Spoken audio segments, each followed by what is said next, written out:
What is up, everybody? Welcome to the Movies That Make You podcast. Season 2 is in full gear, and so we are super excited for what we got going on this season. Just to let you know what that means, we still have our weekly Prepisodes where we discuss movies to watch in preparation for a new release hitting theaters.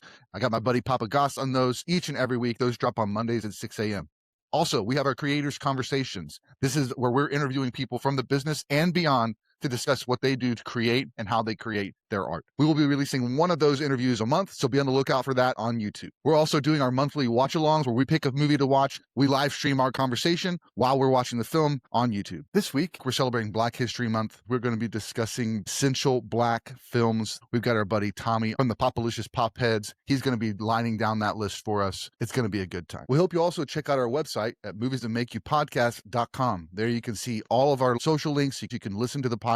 You can watch the podcast. We also have our merch store. You can find tons of merch for Movies That Make You and our friends. We also have a link to our letterbox where you can see all the movies that we watch in preparation for the new releases, but also the movies that make you laugh, the movies that make you cry, the movies that make you scream, and everything in between. So before we get to this week's episode, let's check out what we got coming up on the Movies That Make You podcast. Next week, we're preparing for Wuthering Heights. We're going to have Kristen on the podcast as we discuss a bunch of different tragic romance movies and the book, Wuthering Heights. The week after that, we've got a special guest on the show, the horror Green Book.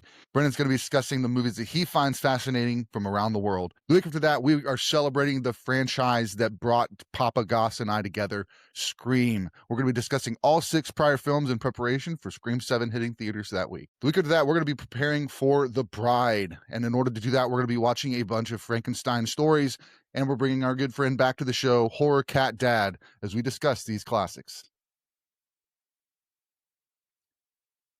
Hope those episodes excite you. So without further ado, let's get to the podcast. We are back with another episode of the Movies That Make You podcast. I am Sprang, and I'm here joined by my co-host, POPpaGoss. What's up, brother? Hello, sir. Welcome back. And we are also welcoming back our good friend, the Popalicious Popheads himself, Tommie. What's happening, my man? Tommie. Hey, how's everybody doing? Good, Doing buddy. well, man. It was so fun having you on the live stream back in December, Christmas Eve, and the boys were just freaking out about your Pop's background. I was like, oh no, man, he's a collector, bro. They were just going nuts. They were like, Popalicious, yeah. They just loved it. Loved seeing all those Pops. Hey, man. Hey, what more can I say, man? I love Yeah, them. it's great. It's great. And they were freaking out about your love for Megan too. Yeah. That was Oh, fun. yeah. Yeah. I think it was yeah. Zeke. Zeke was freaking out about. Yeah, he likes Megan, and we watched Megan and Megan 2 back in October, so he was super stoked. Yeah, then man, Chris- Megan, that's my girl. That's my girl, Megan, man. Hey, that's Connor asked Kristen, like, what does he mean? Like, he's his girl? Like, what? No, like he just likes the character. Oh, okay. It's so great. It's so My great. bad, man. Hey, I should have clarified that. Hey, No, you're good. You're good. I should have That's so funny. figured like little kids are watching this, man, so I should have like clarified that. My girl. Right. What That's so you funny. mean, Good, man. Mom? Kids are so funny. Very literal. And then of course I did my unboxing of your present that you sent me. Thank you, sir. Got Oh, Jordan so Peele awesome. right here in the background. So very excited that I got that, man. I can't thank you enough. That was awesome. You're welcome, man, so much, bro. You're so welcome, and I'm glad that you like it, man. You're so Yeah, Tommie is always giving the good gifts. He got Absolutely. me a couple of Pops, but he got me a Nick Castle autograph Michael Myers Pop. That thing's cool. It's on my autograph shelf back there, but you can't see it. Yeah, that's awesome. That is awesome, man. Well, we are here. This episode is dropping on the February 2nd to celebrate Black History Month. We're going to talk through kind of the influential, essential Black films, and excited to hear what you got for us today, Tommie. And of course, Josh and I will pop in some of our honorable mentions as well, but super excited to have you on the show. Thank you for joining us. Before we jump into that though, we like to do a little catch up. So kind of tell us a little bit about what you got going on, Tommie. man. Hey, man, I am finally going to get these videos done, man. I finally have enough content to where I can get this ball rolling back again, and Nice. get this thing started. So, man, I'm sitting here looking at these boxes sitting here next to me, and man, of course, I have my Funko Pops, Mm-hmm. but I have something for y'all, man. Boy, woo! I got some. Fire. I got something for y'all, man. That is, I'm gonna let you know, it's not a pop, Okay. baby. When you see this baby boy, you gonna be like, "Oh, I'm gonna understand why this man is excited about this here, man." So, Awesome. yeah, man. I'm excited for the next few weeks and the next few videos coming up, man. I'm excited to get back in the groove again, man, even though I'm sick and everything. But I'm kind of on the back end of it now. So I'm excited to get back into everything and just being with everybody again, Yeah. and I'm just sharing with everybody, and I'm just chilling out with everybody, and just being being a part of the fold. And that's pretty much one thing that I'm looking for, is just looking forward to, is just getting back out there again and putting out more videos again. And Mm-hmm. yeah, man, like I said, I got some stuff coming, and man, ooh, man, Yeah. I That's exciting. can't wait to show y'all. Heck yeah. That's awesome. How about you, Josh? What's been going on with you? Not too much. I've been trying to get what I can, like when I'm out and about, because by the time I get out from subbing, I usually try to walk my dogs before I have to go pick up my son from ABA. So this last couple weeks, I'm on the social media. I've been seeing people finding Walmart has the $5 DVD bins back again. Nice. Um, my Walmart down the street that I usually go to, I've been checking a few times. They don't have it yet, but they do have a big physical media section, so it's not too bad. Um, but yeah, I've been on the search for that, and then haven't really been collecting any collectibles the last couple months. I've been focusing more on like stuff I already have, so getting stuff framed, like autograph posters and all that. I have a video dropping in 10 minutes as we're filming this, short about a mega horror autograph grail. I showed it to Sprang last night before the stream, but I can't wait to show that off because it's awesome.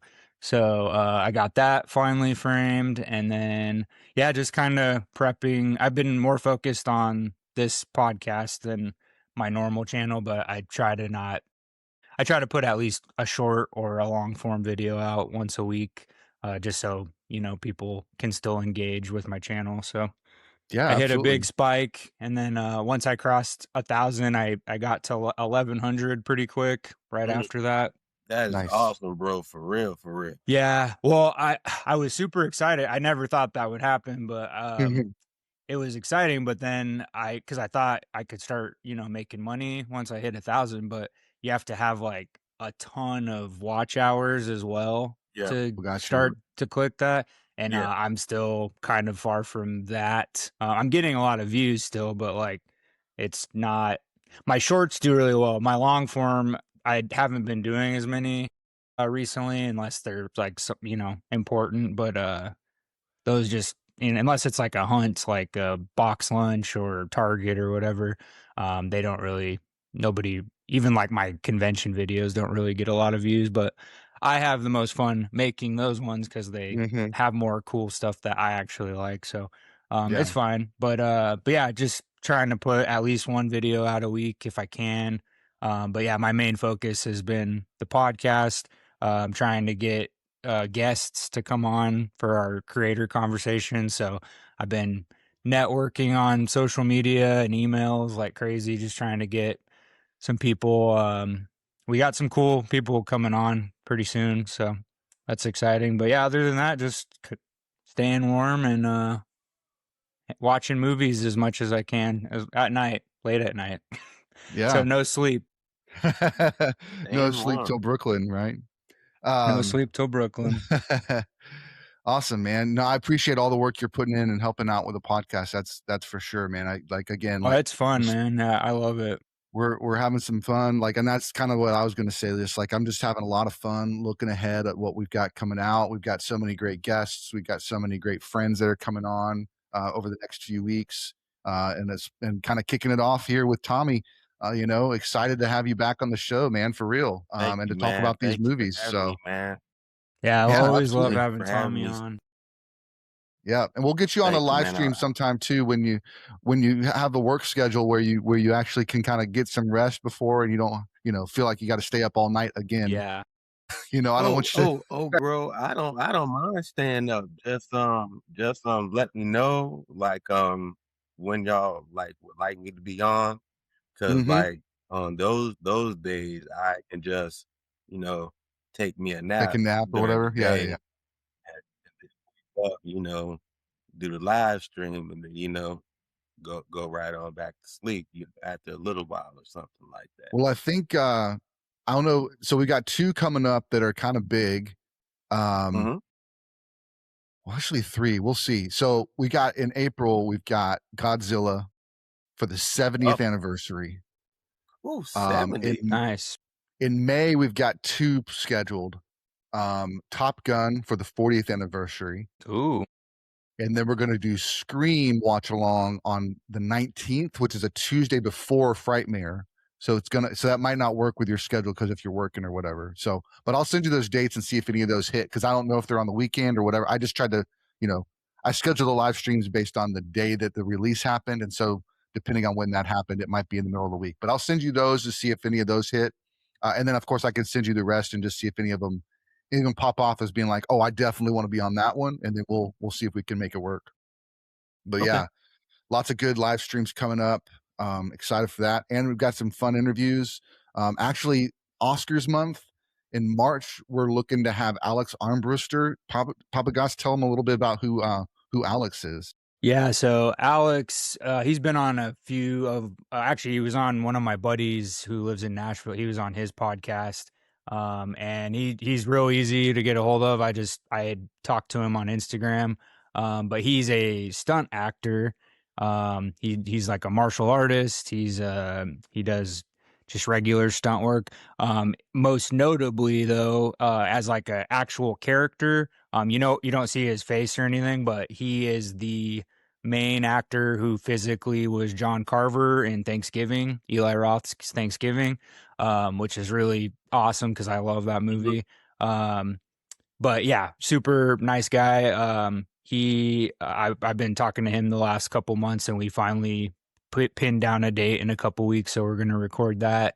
It'll probably come out in March though. But he's been in so much. I mean, he was in the new Del Toro Frankenstein as a stunt performer. He was in Suicide Squad. He's done a bunch of like comic book movies, stunt work. I think he did a couple Marvel movies. But yeah, he's got a huge resume and he's been doing it for a long time.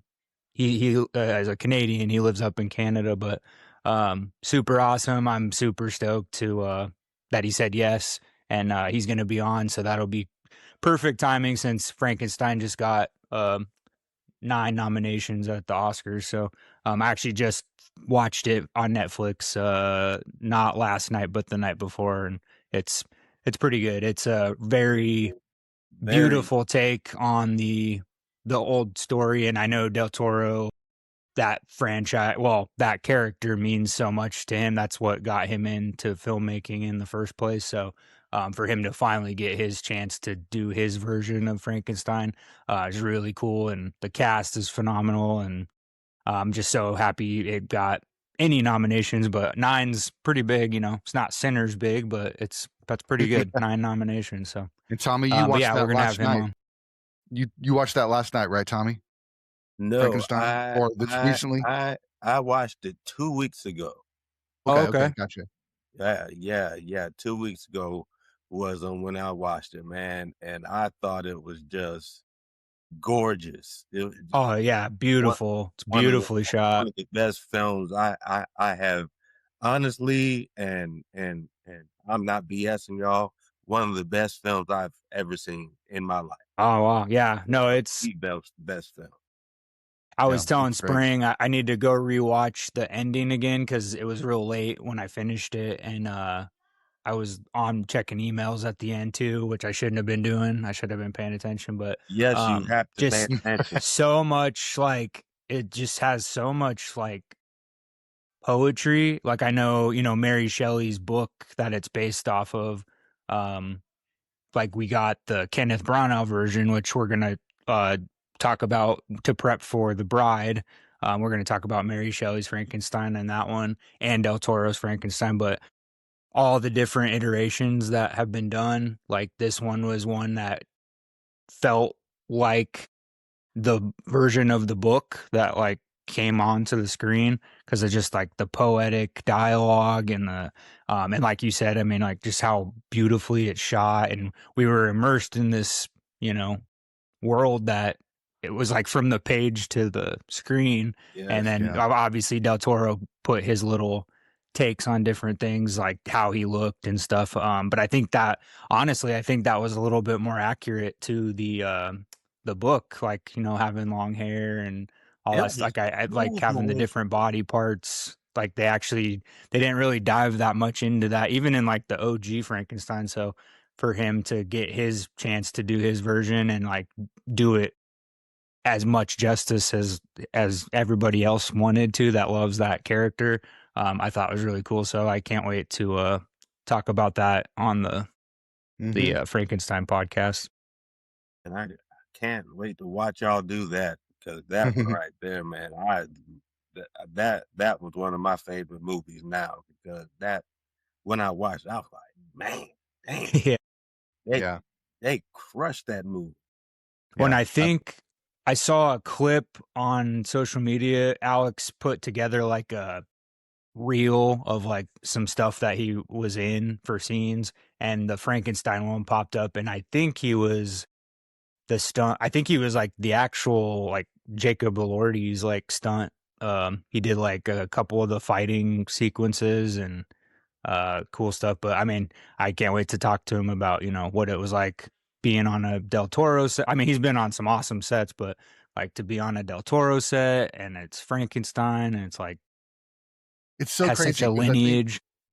I think Del Toro is one of those directors where he isn't as like mainstream as like a Marvel, but he's also not as like as kind of like in crowd as like a Nolan or something. But Right. he's an auteur director that tells beautiful stories with an edge, with a little flair that's a little bit in that genre space, right? And so it's just kind of like he just hits a chord with so many people because of he's got the beauty and the kind of the edge, the rawness Right. to his to the subject matter. I know one of the movies that Kristen and I loved when we watched it was Shape of Water. It was just Oh, I like love it. Yeah. just a beautiful love story that is out of nowhere.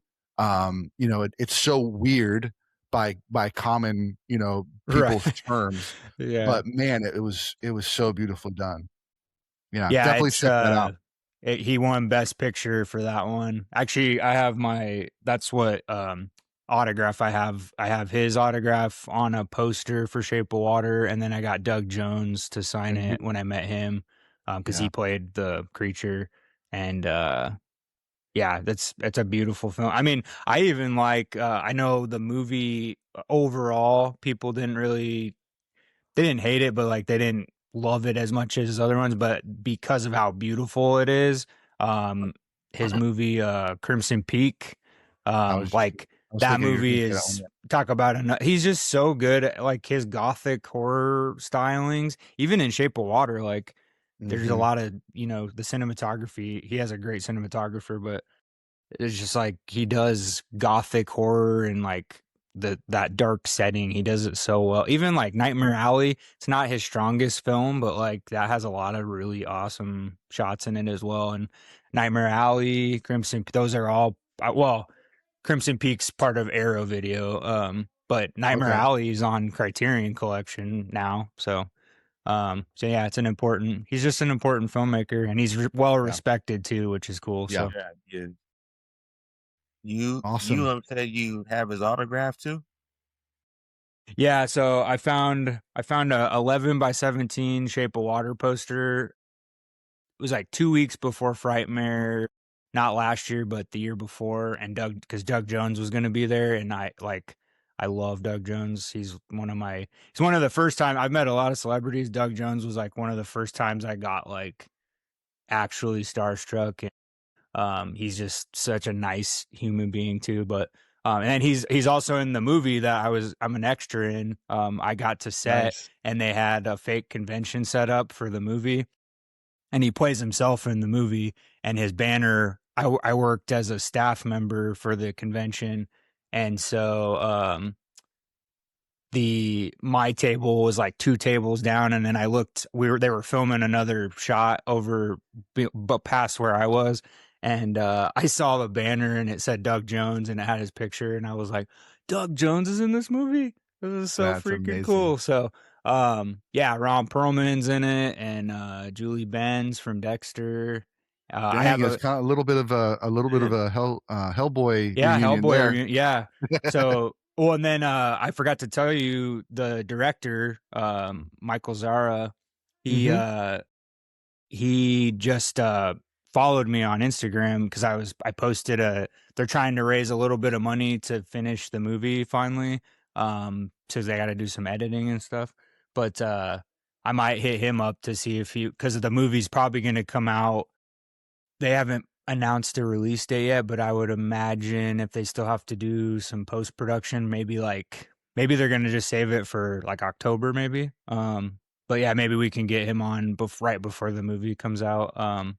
But yeah, I'm friends with him now. I didn't get to meet him on set. I actually didn't know he was the director. Because the guy who was on the big camera they had was like a British guy, and I thought he was because he's the one that kept shouting out stuff during the scenes. And then I come to find out late after I'd filmed that Michael was actually the director, Nice. which is cool. But Yeah. yeah, I can't wait. I think if they put what I was in, the 2 things, like I'm in a couple scenes with Julie Benz, which is pretty cool. So Julie Benz from Dexter. So Yeah. Can't wait That's to see awesome. this. I know, man. Yeah. I'm hoping Yeah. because there was 2 shots that they did, and they filmed them over and over, and like one of them was my table when she walks in the convention, and they filmed it like 6 times, and I was with another actor, and then she walks right in front of my table every take, like talking in the scene, and they had the camera like right above my head, like in the corner. Did So you wear I your was like, POPpaGoss hat? oh man, well, I tried. I said I couldn't let you. They didn't even let me wear my. I brought. They told you to bring like a few different outfits, and so I was like, okay. So I brought like, I didn't know what to wear. I was like, okay, whatever. So I bring some outfits, and then I go in the bathroom and I put like fake paint, like washable paint to look like fake blood. I put that on in the bathroom, come back in the waiting room, and then one of the people that work for the producers and stuff came around the room, and he was like, hey, he's like, is that washable? And I was like, yeah, it is. He's like, can you wash that off, and then can you put this shirt on? So they gave me a shirt and it's so Michael has worked on this movie for like 15 years, and it's based off of a fake horror movie called I forget what it's called, but there's a really cool, the killer has like a pig mask, and it's really awesome. And so they gave Nice. me this shirt that had the actual killer design on it. And so I went in the bathroom, put that on, and I took a picture real quick. And then I came back out, and they were like, hey, you're going to be a staff member, so can you go put this shirt on? So I had to put a horrified staff member shirt on. And of Yeah. course, I didn't get to keep anything, but I was just happy to be there. I mean, it was a long shoot. We waited for 5 hours in the waiting room, and then we got to set, and then we shot for almost 6 hours. So I was there like almost 12 hours, and then I had to drive 2.5 hours back to my house because it was up past Tulsa. So it's crazy. That's But crazy. you're in the movie. but I can't wait for you guys to see it. Yeah, So. yeah, that'll be fun. Yeah. That'll be fun. Hey, one thing, man, just don't leave the little people when you like get them your Hollywood star and stuff like that. No. Don't forget about us, man. Yeah. Nah, if anything, if I got I probably wouldn't be an act, but like a producer or like an AD or whatever, that'd be fun. Or just, Yeah. I mean, shoot, you could pay me just to like work on stuff just to behind the scene. I don't care. I just want to be on Yeah. set. But yeah, I'll bring Yeah. you guys all along with me. We can all work Sounds together. good. Hey, Cool, man. Well, let's jump into it. Like I said at the start, we're doing our Prepisode for Black History Month. Tommie's going to be sharing some films with us, and so I'm just going to give it over to you, Tommie. Let's hear what you got.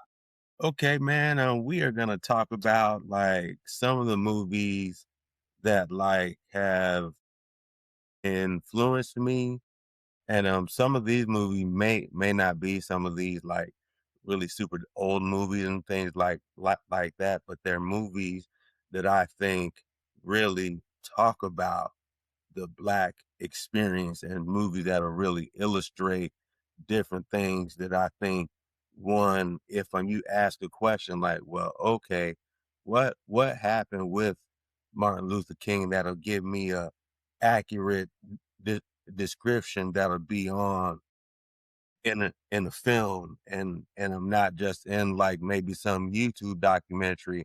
Somebody maybe want to look at something for more entertainment purposes as opposed to educational, so they may want to see a movie. So the first movie that I picked that I think really has a lot of influence is mainly because who the movie talks about, and that is the movie Selma, with that is about the movie about Martin Luther King that came out in 2014 when he was doing when he was trying to get everything organized to have the march from Selma to the capital, Montgomery, so they can have voter registration rights for African Americans who were not given any voter registration rights whatsoever, even though they legally could actually go register to vote, but the people, the registrators, would not allow them to actually go in there and make the registration, because they would get on every registration, they would come up with some crazy question that like I don't think Socrates could have answered and stuff like that. And they're trying to give these different crazy questions to these people, and they're trying to just simply get the simple, basic human right, and that is to vote. I mean, I mean, do you know how many people today don't even care about even if they vote one time?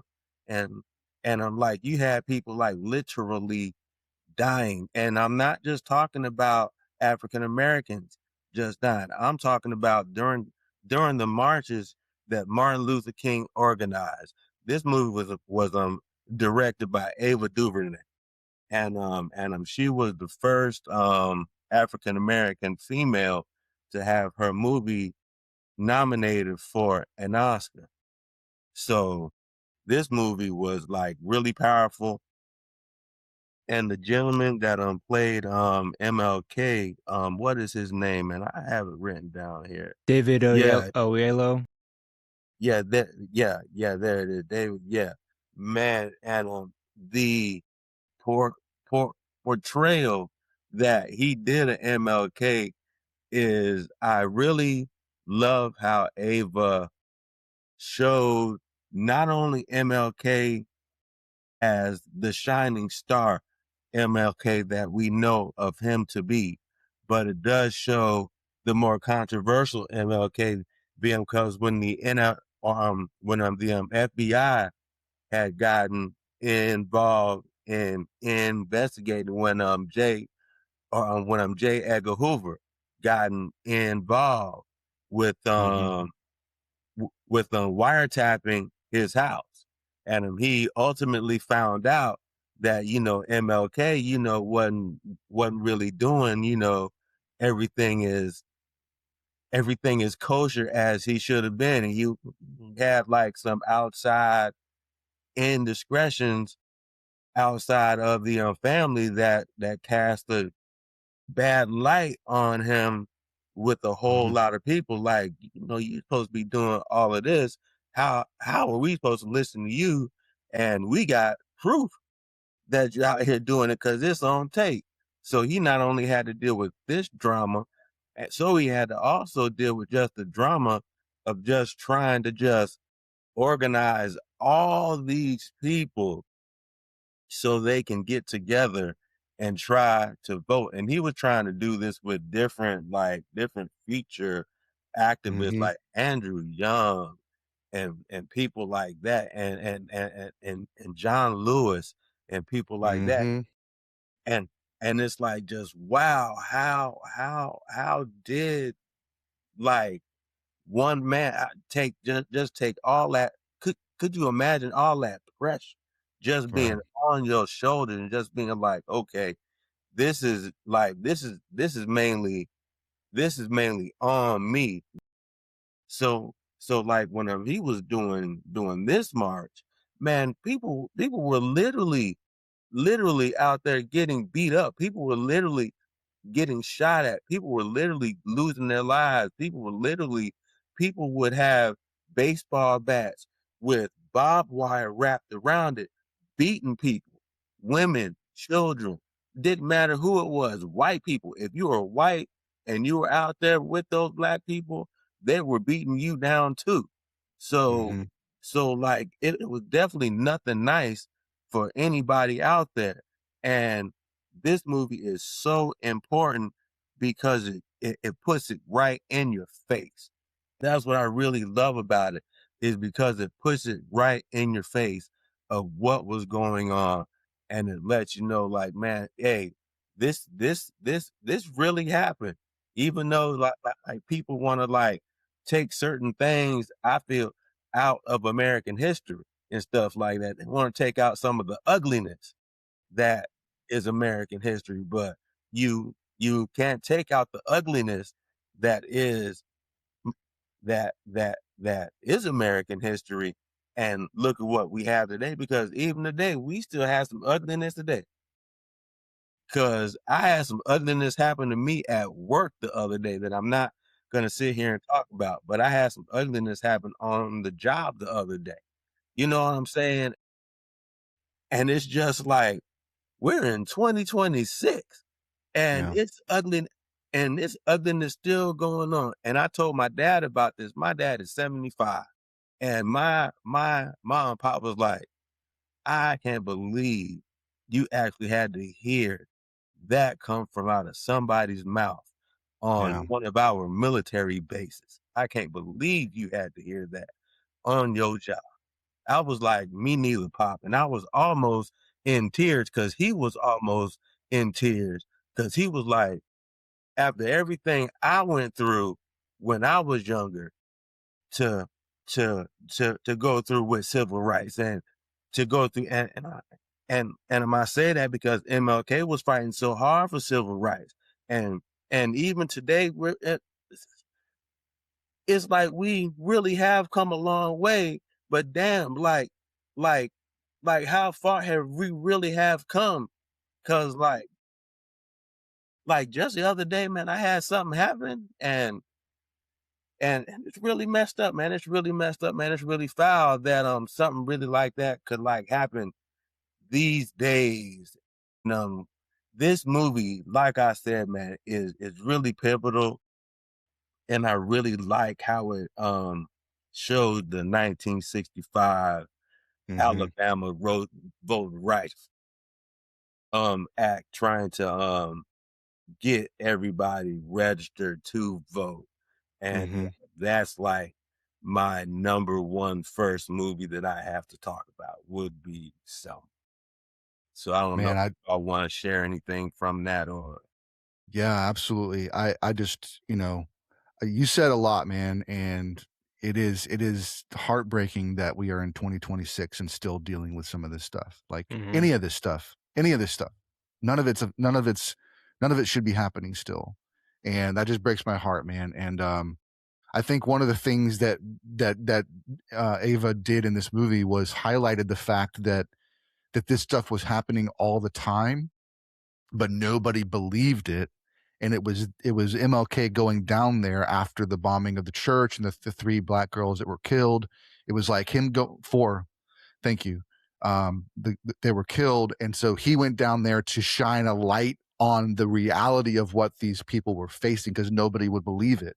And him going there brought notoriety or brought visibility to it, because then newspapers and television stations started going down there, and then they were showing this on the news for the first time. And that's when the rest of America realized, oh my goodness, this is really happening.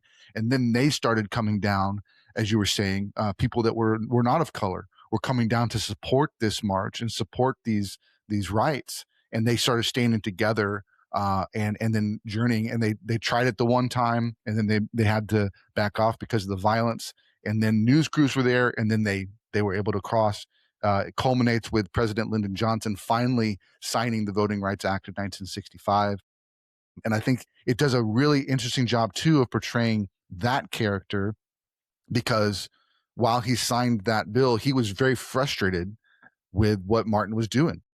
He's like, we just did this. Can you just be quiet? Can you just kind of like, I'm trying to run a country here. I can't keep dealing with you guys, And so I thought it was really powerful the way that they displayed that it was not really his will to do this, not because he didn't want them to have votes, but he was like tired of dealing with the issues. And he didn't want to go against the other people that were in charge. He didn't want to overstep. He didn't want the president to overstep the local government, because they're trying to build that hierarchy and that. And so it's very, very, I thought it did a really good job of highlighting that in the film. So you kind of see all the sides, like you said, you see all the sides of MLK.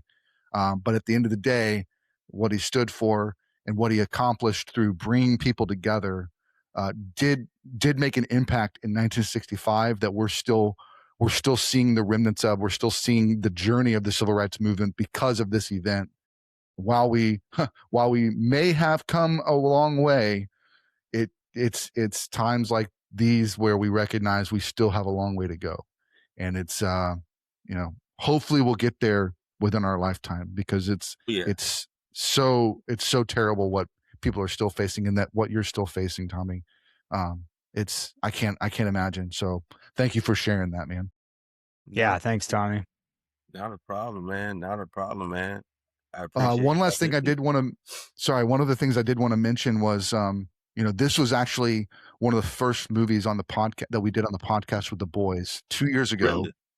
Yeah, we picked this one up because I saw a chance or opportunity for the podcast to be important conversations with the boys, not just fun conversations with the boys. And I wanted to take the opportunity to have that conversation. So we do have that still up on the podcast. It's 2 years ago. It's me and Kristen talking to boys about Selma. We watched the movie, and then we had a conversation about racism and about America, and trying to make sure that we instill in our boys that they understand that this is not right, and that we have to be people that stand with our friends and with people of color, be their voice when they aren't being heard. We be the ones that say it, so that their needs and desires can be made known. So yeah, so that's up there. But yeah, it's great movie, incredible movie. So thankful for hearing how it impacted you, and yeah, awesome. Thanks, buddy. Definitely gonna have to check out that what you were talking about with you and Kristen. Yeah, cool. What's next? What's next is 12 Years a Slave. Ooh, And people don't know about that one. That is a movie about free a free man who was actually lied to and was kidnapped and was taken down to Georgia and was sold into slavery. Well, 12 Years a Slave came out in 2013. It is a story of Solomon Northup is his name. And he is from Saratoga Springs, New York. And like I said, he was a free man. He was married, had a wife. He was a violinist. And that's what got a lot of people's attention about him was he could really play that violin. And in the movie, it shows this so well when he was a free man, and even when he was even captive, they even have him playing that violin. And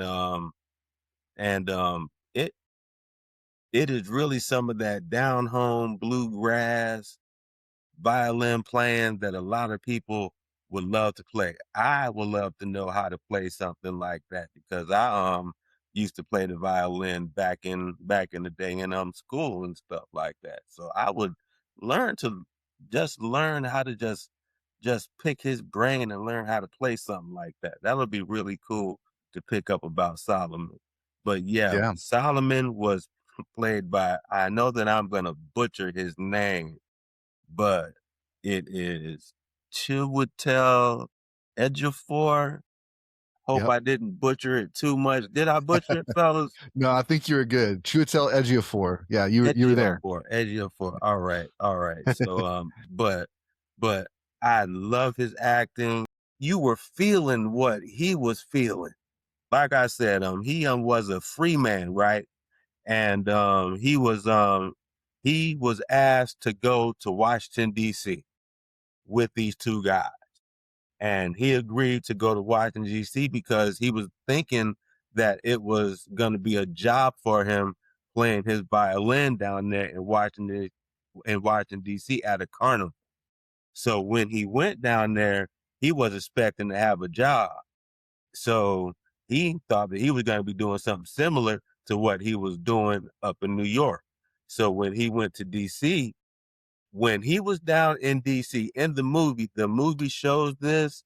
And when I was sitting there watching the movie, I was like, this is not good. I remember when I first watched it, and I remember when I rewatched it.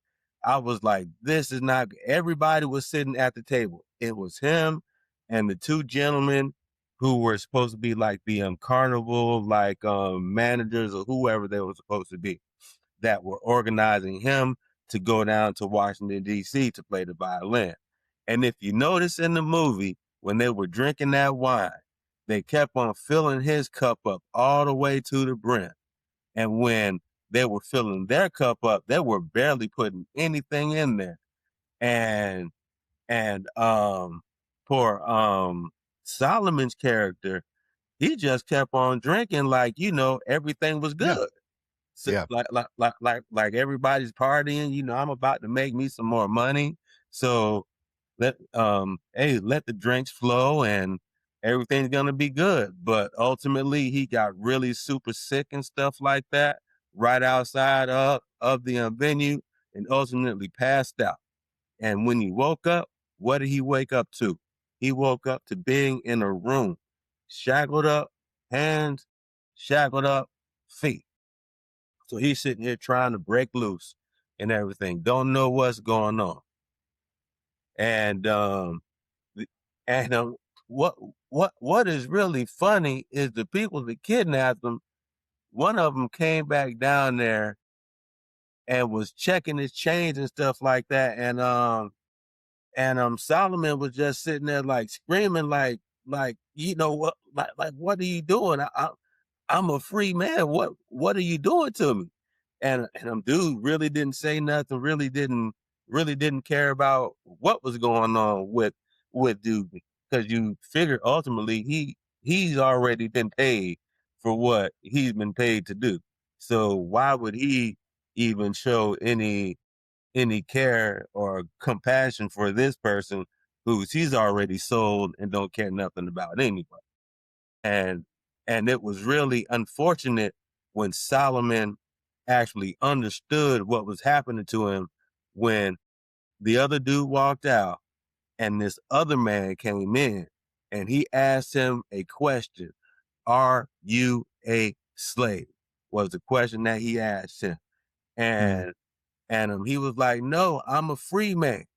And this man took a paddle, this big long paddle. This paddle had to be, I don't know, maybe 2.5, 3 feet long, a long wooden paddle. Just and put Solomon on his hands and knees like a dog. Put him on his hands and knees. And when he did that, he took that paddle and was beating this man across his back like he was just beating just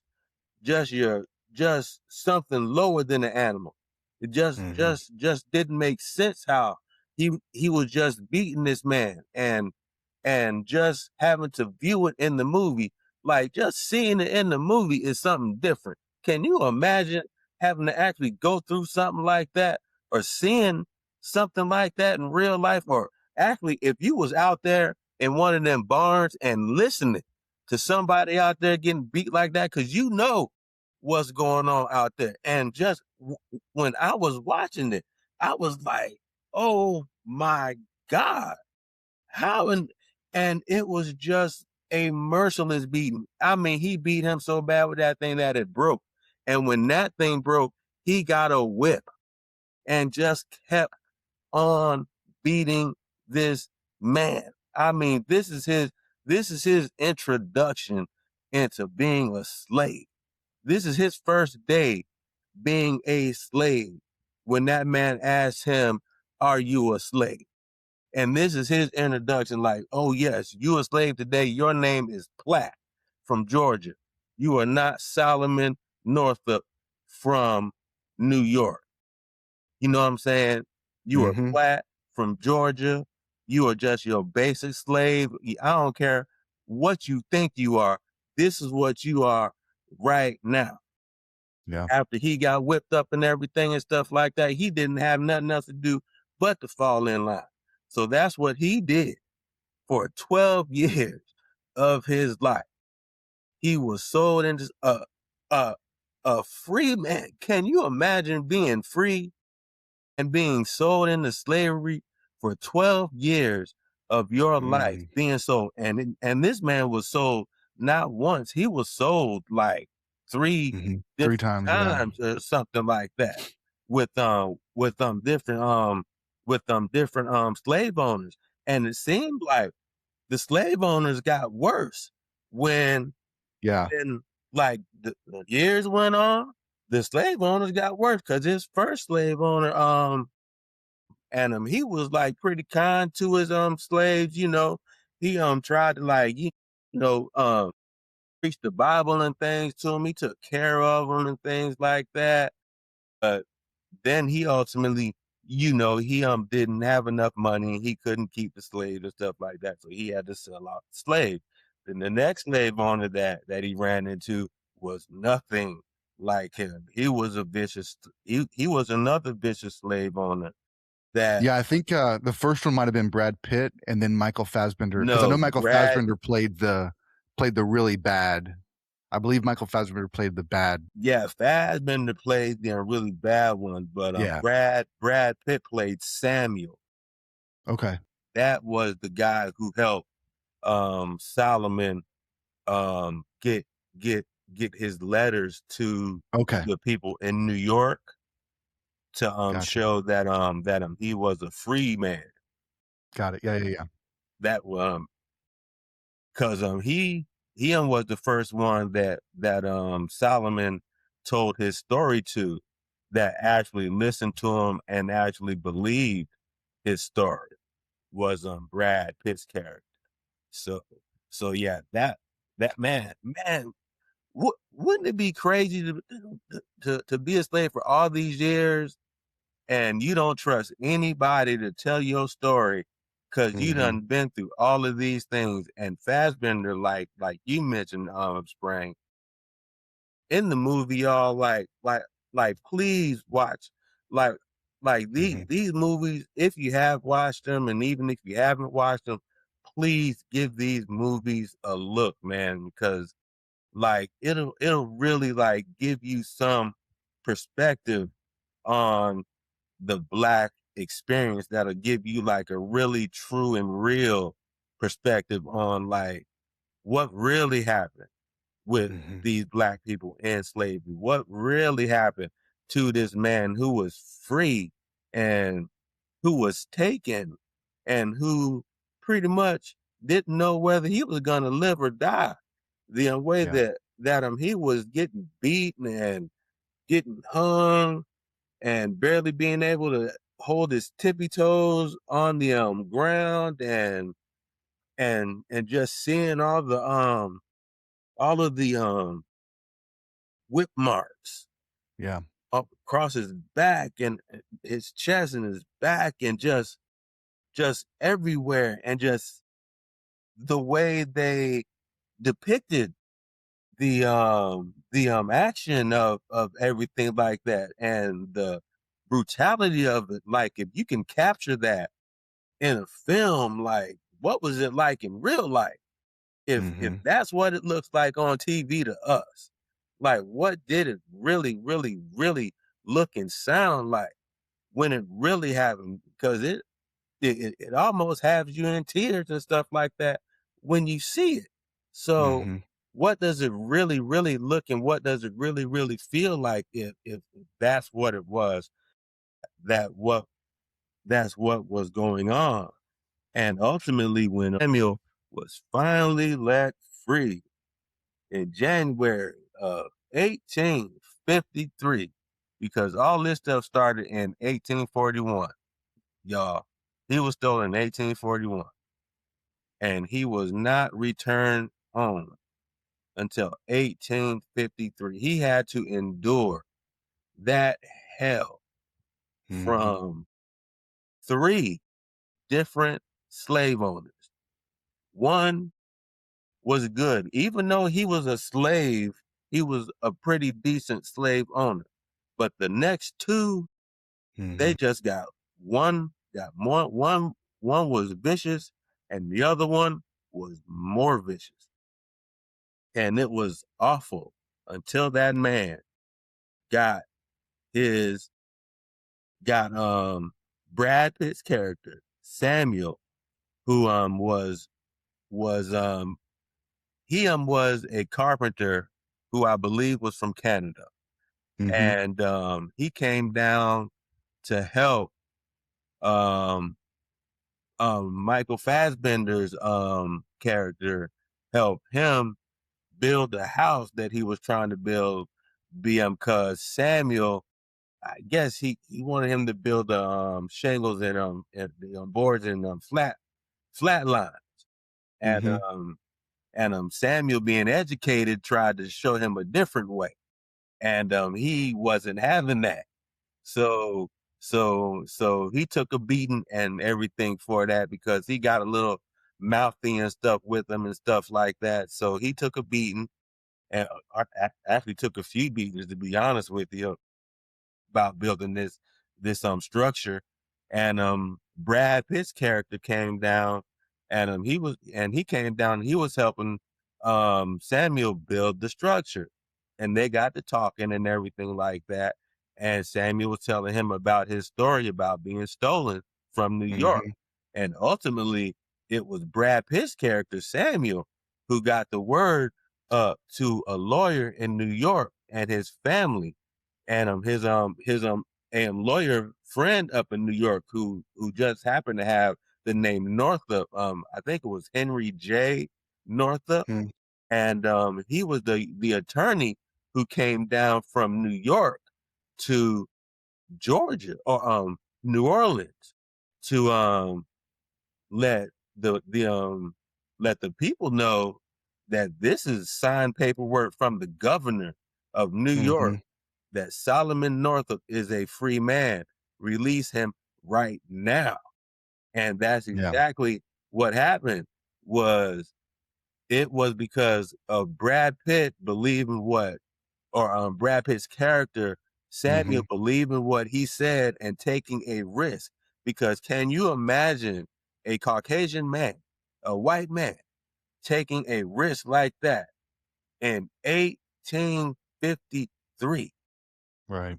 to help a black man get free from slavery when almost every white man in America wants nothing but for this man to be a slave for the rest of his life.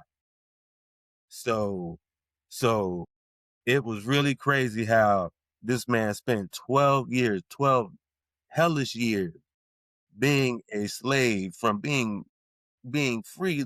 Like I was thinking, like, could I imagine living most of my life being free and then somebody snatching me up and then beat me half to death and making me say my name is this and that and where I'm from is from here and not from there, and thinking about what my family's doing. Are they gonna just move on without me? Cause like they don't know what happened to me. They his wife just knew that he left and I went with some people to go down to DC to do some violin playing with the carnival. So she could have thought it's not like today when we all got cell phone leashes everywhere and everybody's in super contact. So if something happens back then, they really didn't have mail and stuff like that. It really took a long time for mail to get from DC to New York. So it was nuts, man. That movie was nuts, and that one is one of the reasons, or that one is the reason why I have this one in the top ones, man. Because like anybody who can go through something like this and when it's all said and done can write a book about it and have the book be a bestseller and different things like that, and the movies based on the book, and this thing is just like, wow, dude, are you really serious? Like, this is really based on what this man actually said what happened to him. And I don't believe this man is gonna sit here and gonna be telling those tall tales about what happened to him during that 12-year span of his life. I really believe he's gonna be pinpoint accurate with exactly what happened. And I believe that movie I believe they probably took that movie, that director and the producers and everybody and the cinematographers. I believe they probably did everything they could to bring that book and make it be true to life. Because if they didn't, it would be doing a real disservice to that book. And I don't think that they would do something like that to that book because of how important that story is. Because a lot of people do not know who Solomon Northup is. I had no idea who Solomon Northup was until 12 Years a Slave even came out. And really, part of me is ashamed to even say that because it's so much history that even I don't know. You know what I'm saying? That even I need to even still learn about and stuff like that, about history.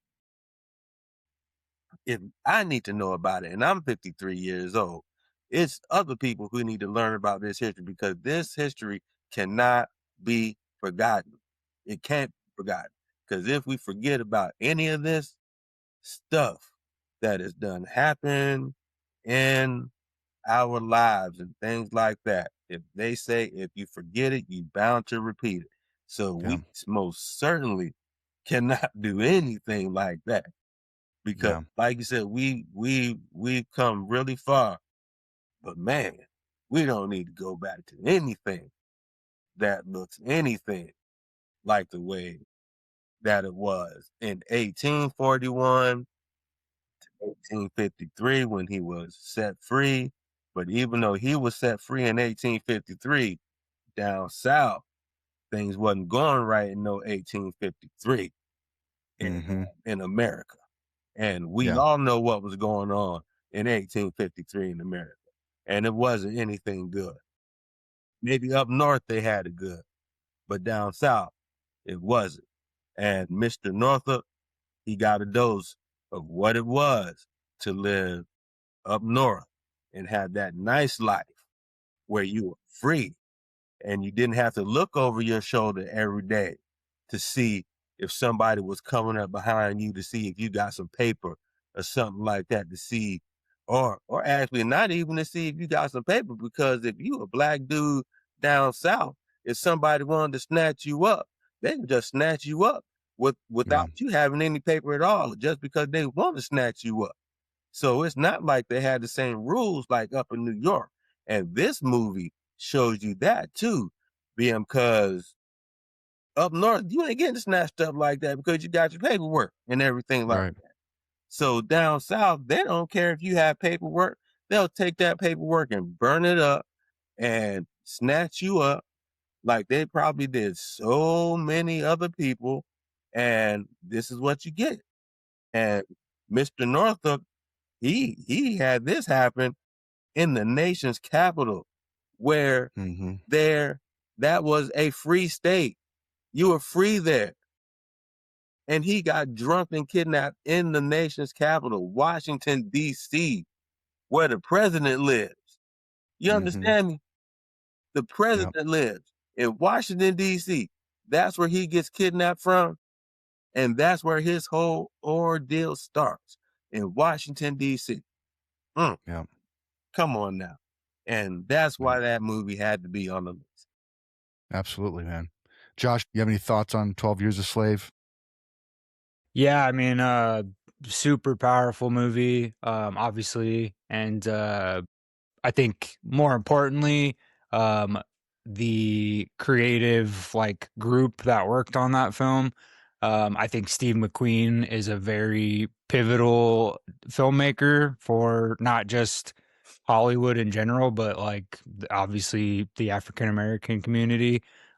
His movies are real, they're really raw.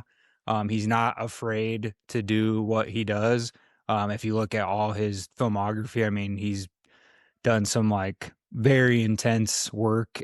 He works with Fassbender a lot, which I love Michael Fassbender as an actor. But I mean, even one of the producers on 12 Years a Slave was Brad Pitt. So I mean, you have like pretty big name people who felt that this was a very important story to tell. But I think out of all of it, the message and the true history of it is very important, obviously. But I think Steve McQueen being the one to take a swing at this was even more of a bold move, I should say, at the time. Because he is not afraid to take risks with his films, and I just think he did a fantastic job. I mean, I know it's very intense. A lot of the movie it also introduced us to Lupita Nyong'o, who I think is a fantastic actress. She, of course, went on to win an Oscar for that film, and she, took over Hollywood as a leading African American actress from that movie as well. So a lot of positives for a very dark subject matter, and important subject matter in our history. So I think that's a great choice. I mean, I was going to have that on my list if I had a list to make. So I'm glad you talked about that movie, because it's a very powerful film. Absolutely. It's one of those things that kind of like Selma, where it's giving you this little snapshot of history of where we've been. And like you said, Tommie, if we don't remember our history, we're doomed to repeat it. And so these two films in particular are great snapshots for us, especially for those of us that haven't experienced any of what you've experienced, even to be able to show us why it's so important that we fight for civil rights, and ensure that we don't let this type of treatment of people of color go on any longer. So but this gives you like that origin, like this gives you a true history of what this person went through, a true account, first-hand account of what went on back then, so that we can't put our blinders on and say it wasn't that bad, right? Yeah. Yeah. Just watch this movie. It was bad. It was Yeah. bad. And so that's what that's one of the reasons why we love film, because it highlights these pieces of history for us so that we can hopefully be reminded of that, so that we don't let it continue. We know the history and the backstory to know why it's so important to fight today. So thank you, Tommie, for sharing that one. Yes, Yeah. sir. Good, great one. Cool. Anxious to hear what you got coming up next. The Those are next two one- heavy hitters, man. Two All heavy right. hitters already. All right. The next one, we're gonna shift a little bit, y'all. We're gonna shift a little bit. The next one I got for y'all is Basquiat. Okay. Okay. You seen that movie, either one of y'all? I have not seen it. You not I seen it? know of it, but I haven't Josh, seen it yet. Have you seen it, Josh? About the artist. Yes. I haven't seen all of it, but I've seen like clips from the movie. Yeah, I know it's a pretty solid movie. Okay. Let me tell you. I like it. Stars Jeffrey Wright, right? Jeffrey Wright plays Basquiat, right? And Basquiat, let me give you a little background. He was an artist up in New York, up in Brooklyn, okay, in the 80s. And he was a neo-expressionist man. And this dude, his art, man, he Jean-Michel, his name is Jean-Michel Basquiat. If you want to look him up, Jean-Michel Basquiat, Jean Michel Basquiat. Now, this dude was an artist. Now, back in the day, he was an artist in the 80s doing graffiti. And him and his partner, I don't remember his name, but his partner, him and his partner used to go tagging, and their tagline was Selma. And they would go tagging everywhere in New York. That's how you would know that it was them doing the art, because they would always tag it Selma. And anywhere they went was Selma. So they would do all this bomb art, all this bomb artwork, and tag it Selma all over New York, right? And Jean-Michel Basquiat, he stopped really doing the graffiti so much and started putting his artwork on canvas. And like, even though he started putting his artwork on canvas, he really was, he was like a struggling artist up in New York, because in all honesty, Jean-Michel Basquiat, he was homeless at the time when he got started. He was living outside of a box, like literally legit living in a box. You know what I'm saying? And that was when he was out there tagging, and he would like sleep on his friends like couch and stuff like that every now and again and stuff like that. And ben- Benicio del Toro, he's in it, and he's Jean-Michel Basquiat's like buddy and stuff like that. So like when you see him doing something, he has him with him in the movie, like his sidekick in the movie, right? And Basquiat, he starts to get noticed, and one day he got he notices David Bowie in a restaurant, and he had these little cards that he had drew on. It was like these little like 4x6 like type of cards that he had drew all these pictures on, and it was David Bowie's character was Andy Warhol, and it was Andy Warhol and two other guys sitting at this table, and Jean-Michel Basquiat had went up to Andy Warhol and started to show him these these um these art pieces that he did, and Andy Warhol get to looking at the at his art, And he's like, you did these and stuff like this and stuff like that, looking like he actually found him like a gem. Like, you're the one that did this. Hmm. Okay, so what are you gonna charge me for on this and stuff like that? So Andy Warhol like has in his head, like if you notice that moment in the beginning, if you have Andy Warhol looking at your stuff like that, you know something must be going on. So you got Andy Warhol and these other guys, and the other two guys that were there with Andy Warhol, they're like, no way, Andy, no way, Andy, you can't have your pick of everything. We want this one and we want that one. So Jean-Michel Basquiat is sitting here looking at these guys like, oh, okay, so something good must be going on. So ultimately, these guys helped Basquiat get into this studio. And Jean-Michel Basquiat, he starts to like sleep in the studio. And like that's where he does really his work at, is from this studio space. And Jean-Michel Basquiat, man, he messes around and he meets his main girl is a girl named Gina in the movie. That's his main love interest in the movie. And she's the one that like, she's another struggling artist, but she works as a waitress in a diner. And she's like a struggling artist, but he also meets a girl named Big Pink. And everybody says that everybody says that she's supposed to be Madonna, but it's not said nowhere that it's I got you. You know what I'm saying? But Yeah. everybody said, since it's just like they refer to her as Big Pink, that they say that it's Madonna.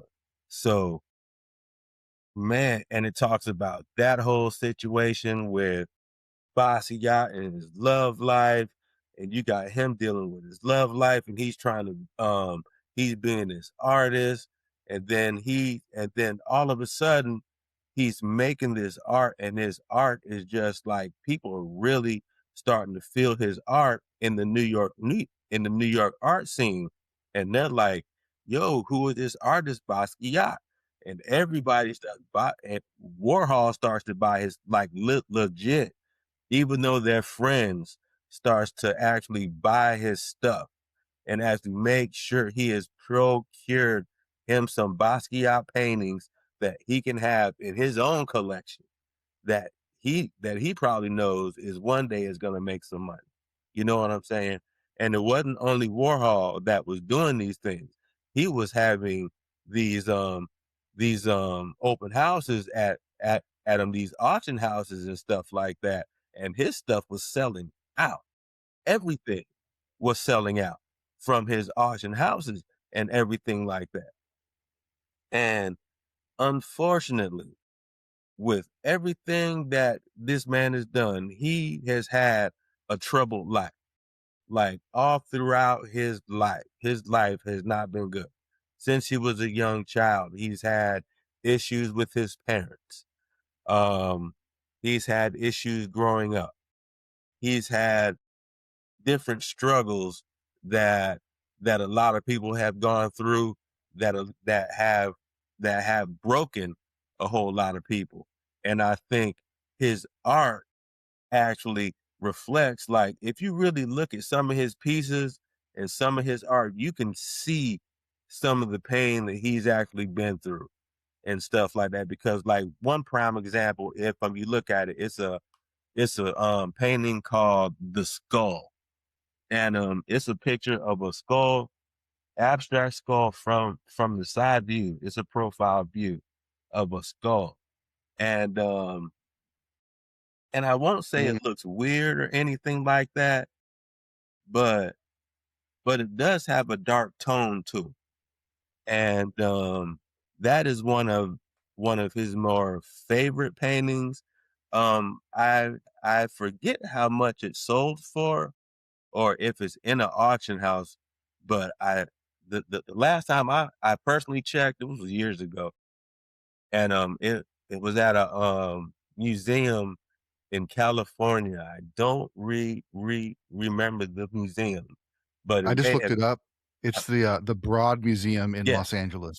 It's still there. Oh, Yeah. still there? All right. Yeah. And to me, it's a beautiful painting. I would love to, if if I had like the millions of dollars and Yeah. could afford that baby and could be like, Right. hey, I want that painting. I don't care how much it costs. Give it to me. If I had that Mhm. type of money. I think it did sell in August of last year. Okay. Did it Not sell? let's see. Well, this one, it looks just like that same painting, but this one says it's called this one says it's an untitled painting, but it looks just like the skull painting. But yeah, this one Yeah. The same sold one. I think that's the same one. Because Jean-Michel didn't let's see. title it. Yeah, untitled painting from 1982 made auction history. This was in August of 2025, selling for $98 million, with fees $110.5 million. Major Wow. contemporary art sale. Not only cements Basquiat's status as one of the most valuable artists of all time, but reveals a crucial lesson for collectors. Life-changing returns of identifying genius early and the irreplaceable role of a skilled fine art advisor in making it happen. Dude, like I 110 said, mil. That's crazy. How much? With fees, 110 million. $110 million. Just for one. Just for that painting. Just for that one painting. And that painting, That's like crazy. I actually love that painting. I love it. And fun thing about that painting is I'm a big Jay-Z and Beyonce fan. And Oh, yeah. was it that one or something like that?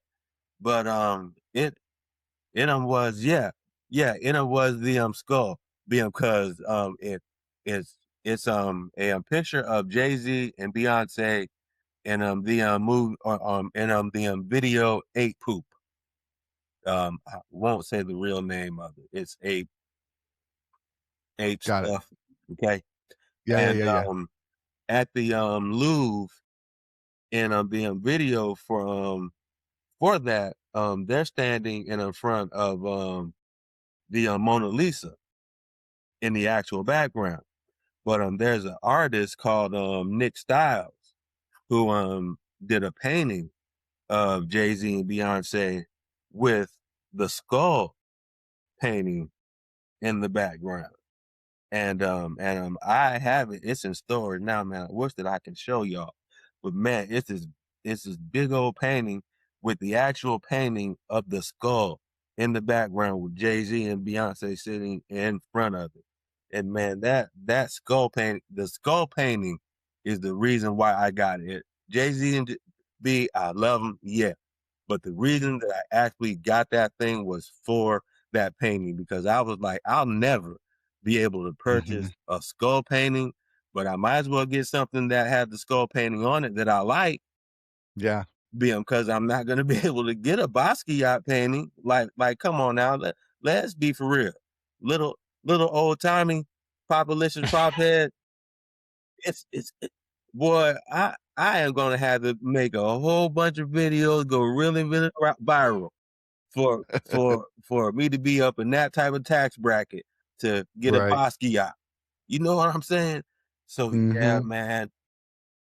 I went to the Louvre. Jess and I went to Paris when I first moved to Oklahoma, and we went to the Louvre, and that's a gigantic. Like we didn't even see all of it because it's so massive. But I do have to say the Mona Lisa. So Lonely Island, they did a movie called Pop Star, and they did a song for that about Mona Lisa, the Mona Lisa painting being overrated. And I have to say when I saw it in person, because like you think it's like a massive, you think it's like this humongous painting. No, you can barely even see it. So like we were walking by through these huge like hallways of the Louvre, and then we look in this one room, and there's all these people with like camera phone. They're like taking pictures over at this thing. So Jess and I go over there, and we're like, what? We're like, that's the Mona Lisa, and it's like literally like almost like an 8x10. Almost, that's what it reminded me of. But you can we had to sneak our way up to the side to even see it, because it's when people's hands are in the way, you can't even see it. So it is fun. I mean, it was cool because it's like the actual Mona Lisa, but when you see it in person, you're like, the heck? Because then the other paintings in there, they're gigantic. Like there's some that take up an entire wall. And they were doing the exhibit when we were there for, what's that artist's name? He's a big Renaissance artist.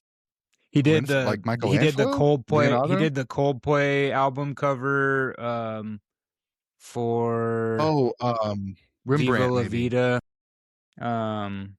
With the captain of the ship coming in over the ocean. But they had that painting, like the actual painting there. Okay, Eugene Delacroix. Delacroix, Delacroix. Yeah. So they had the Delacroix exhibit, which was really cool to see. But yeah, the Louvre is gigantic, and like there's statues and there's paintings that are their size of like 2 walls combined. Like it's insane that people could even do that back then. So That's yeah, great. it is cool. I would love to check that out. Yeah. And I guess the director of Basquiat, it seems like he was an artist before he got into film. He was like a neo-expressionist artist, painter.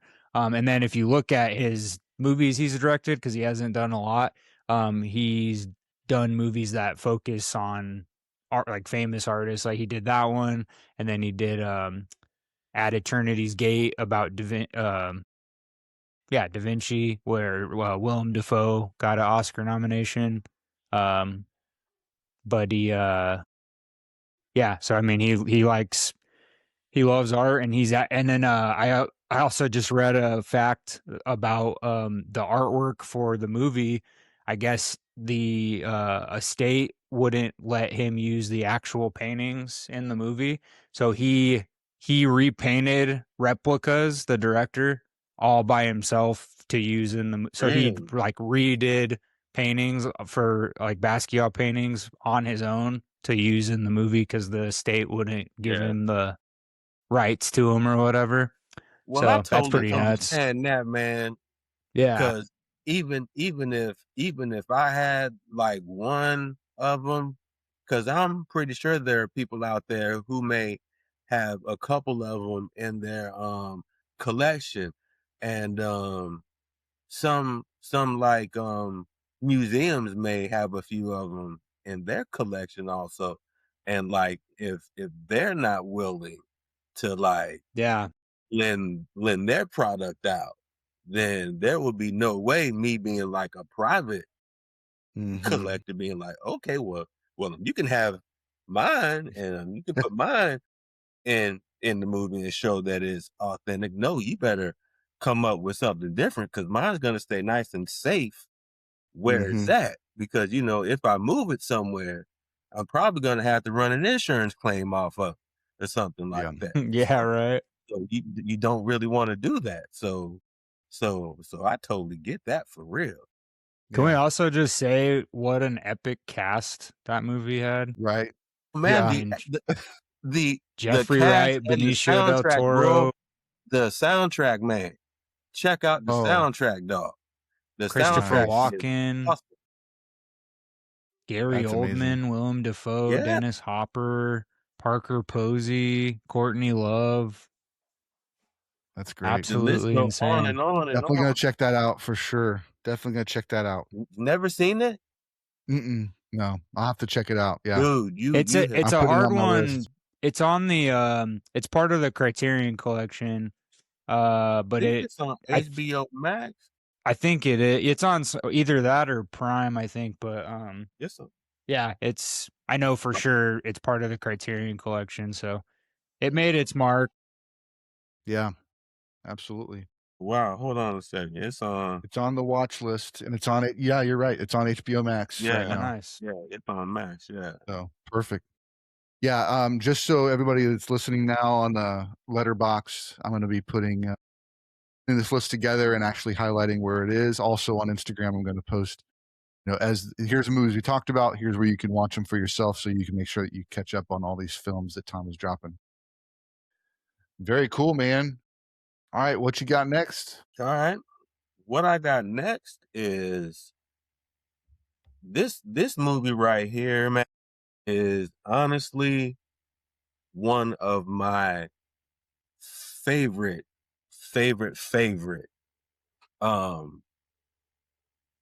movies. Like just one of my favorite movies. Not because it's a movie featuring African Americans or whatever. No, this is just one of my favorite movies to watch, okay? And that movie is Malcolm X, directed by Spike Lee in 1992. And this movie depicts the life and from the beginning of Malcolm X's life, when it was Malcolm Little, to all the trials and tribulations going through his life, to him becoming Malcolm X, to him becoming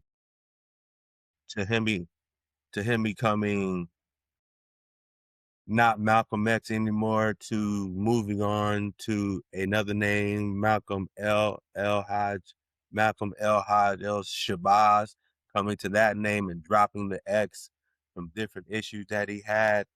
But this movie is one of my favorite movies because, number one, you have to watch this movie for this actor's depiction of Malcolm X, which is Denzel Washington. Now, I'm sure a lot of y'all know who Denzel Washington is. I'm sure you've seen him in Equalizer, whatever slew of movies that you can pick to think about Denzel Washington. But this movie right here, I know he won that Oscar for Training Day. I know and I understand that. He won that Oscar for Training Day, okay? But you cannot sit here and tell me, when you sit down and watch this movie and you see the range that Denzel Washington had to go from, because this movie right here is 3 hours long, y'all. 3 hours, okay? Now, in the very beginning of the movie, it shows when his family was at their house and the Klan had pulled up, okay? And he wasn't even born yet. His mom, I think she was 8 or 9 months pregnant with Malcolm X. And the Klan had come to their house and planted this burning flag in their yard, in their house. This is at the very beginning of the movie, okay? Right after that, he's Malcolm Little. Bang. Denzel's Malcolm Little, okay? That's it. 2 hours plus minutes that Denzel is playing Malcolm X, okay? Now, he's going from young Malcolm X through when Malcolm X was like this militant, like didn't care, hustler, pimp who just didn't care about drug dealer, drug addict, took drugs, pimped women, was a womanizer himself, did anything he felt like doing. Him and his sidekick Shorty, who was played by Spike Lee in the movie. Okay, now when these two get together, man, in Harlem, New York, is where they hang out at. They're just out in Harlem, just doing all types of foods. I mean, just doing all types of robberies, home robberies, going up in people's houses and stuff like that, taking that stuff and stuff like, I mean, just, and then just taking that and just doing drugs. And back in the day, they were womanizing with white women. And we all know how much of a No, that was back in the day, and they were just putting it up in people's face with these zoot suits and everything like that, and just living in Harlem, just acting like they're just kings of the world doing this stuff. And ultimately, man, when they're sitting here doing all this stuff, they're sitting here, like I said, they're robbing people, they're they're stealing, they're just doing all this, they're doing drugs, they're just doing like, and this is going on for a long time that they're doing it. This ain't just for like a few weeks.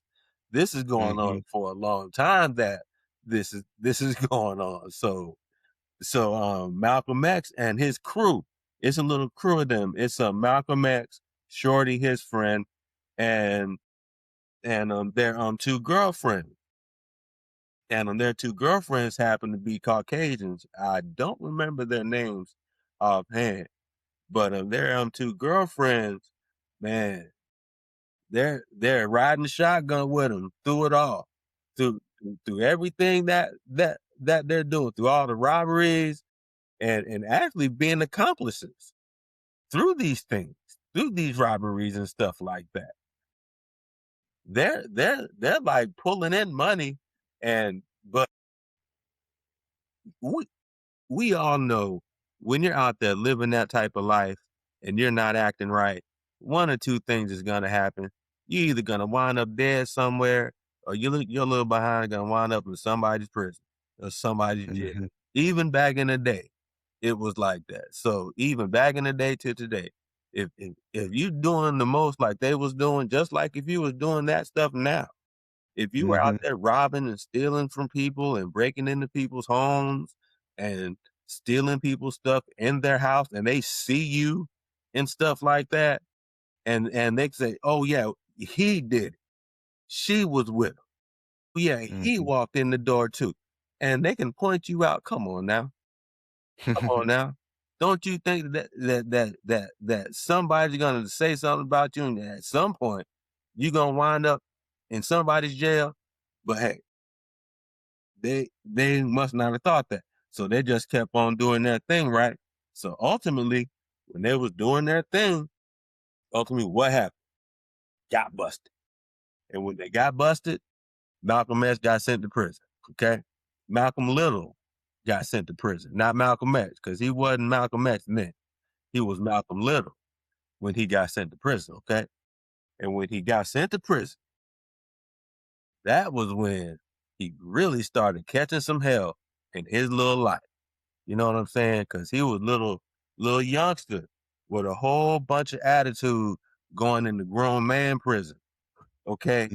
And you just ain't gonna walk up in the grown man prison and if you're just this little jitterbug thinking you're just gonna come in here and change up anything, because you are dealing with grown folks who've been dealing life longer than you've been alive. So you might want to fall in line instead of you coming up in prison trying to act like you are running this ship when you don't know anything about what's going on this ship. You need to fall in line and just ride this thing out, because you don't know what's going on. And he got shown a few times when he was in prison that he was not all that. Them prison guards and stuff like that, oh, they had a whole bunch of attitude to give old Malcolm X when he was in that prison. Now, I can't tell you how many times he was put up in the little solitary confinement thing in the movie.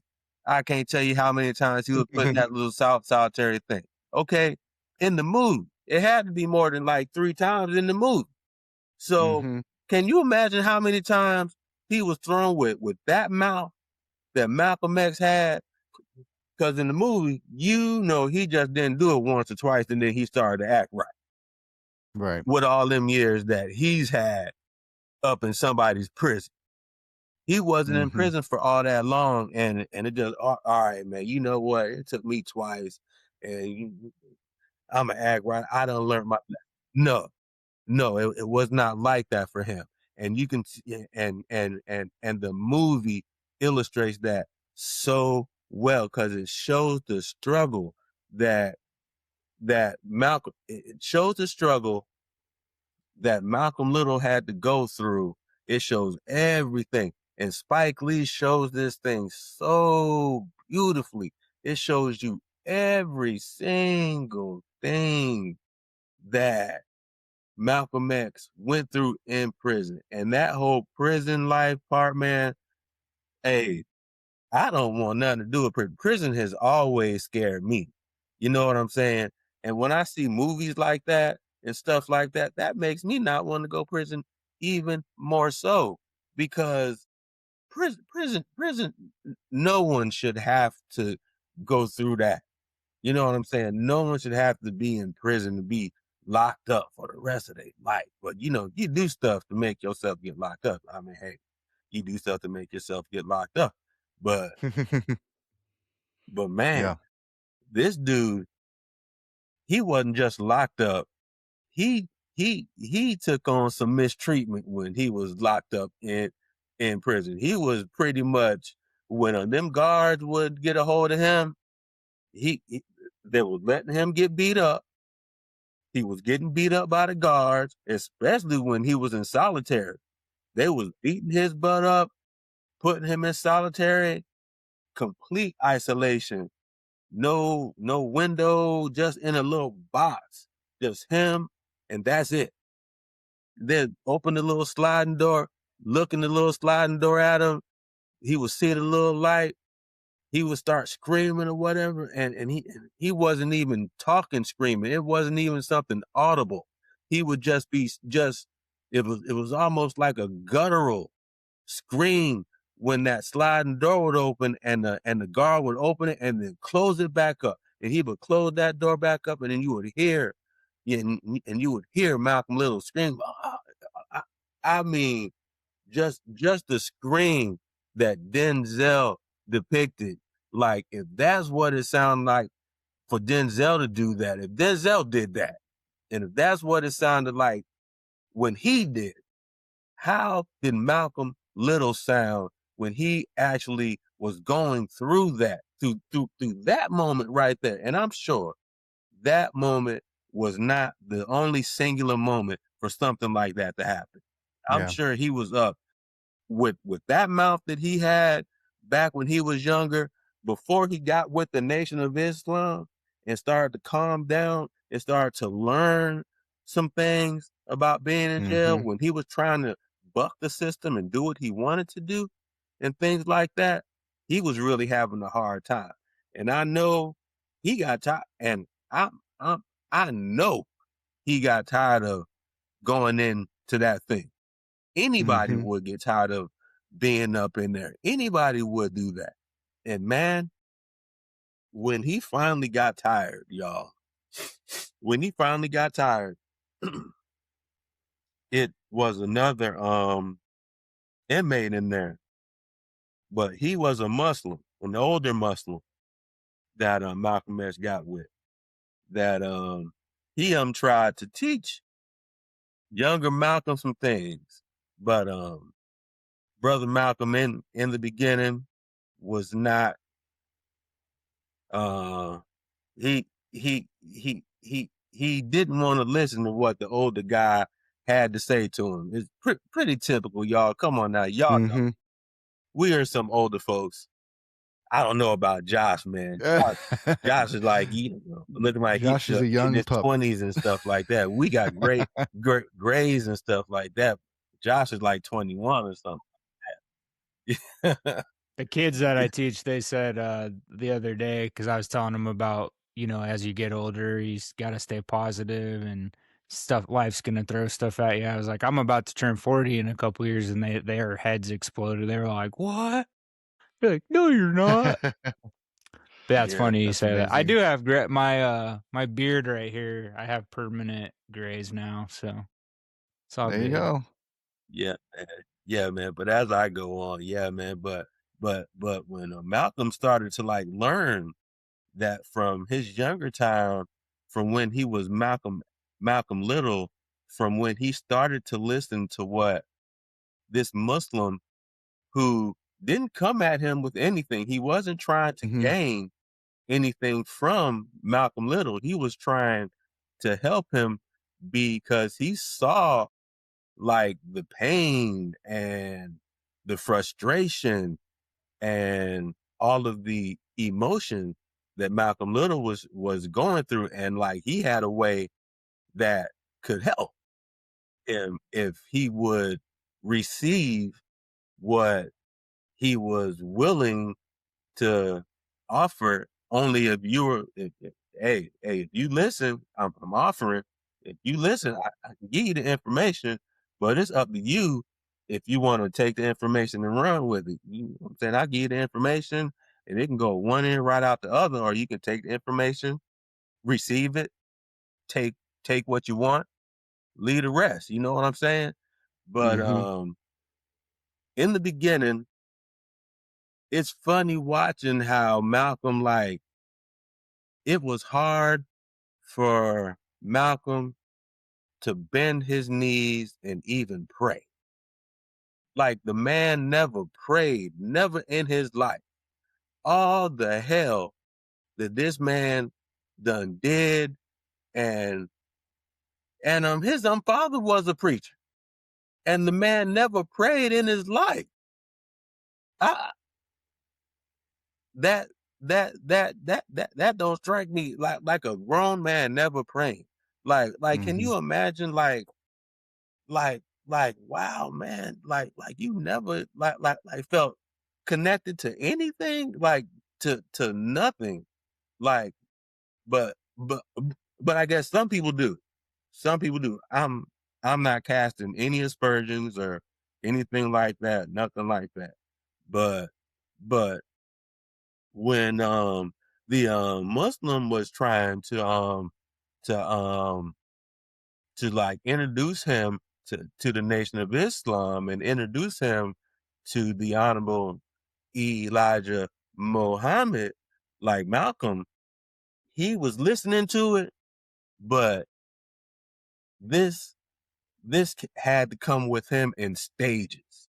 Like, things with him had to be almost spoon-fed like a baby. Almost, you couldn't just, like, just cram it down his throat and he's gonna be receptive. He's too strong-willed. Yeah. Right? He's too strong. Yeah, he's too strong. Yeah. Yeah. So it's almost like he had to be like broken down, because when you get to a point when you're locked up in somebody's prison and they take you butt naked and throw you in this room and spray you down with cold water in this hose and stuff like that, at some point, somebody's gonna break. I don't care who you are. Somebody's gonna break at some point. If you're going through that type of treatment and punishment on a consistent basis, something like that within you is going to break at some point in time. So that was just unfortunate to see. But that was unfortunate to see in the movie. You know what I'm saying?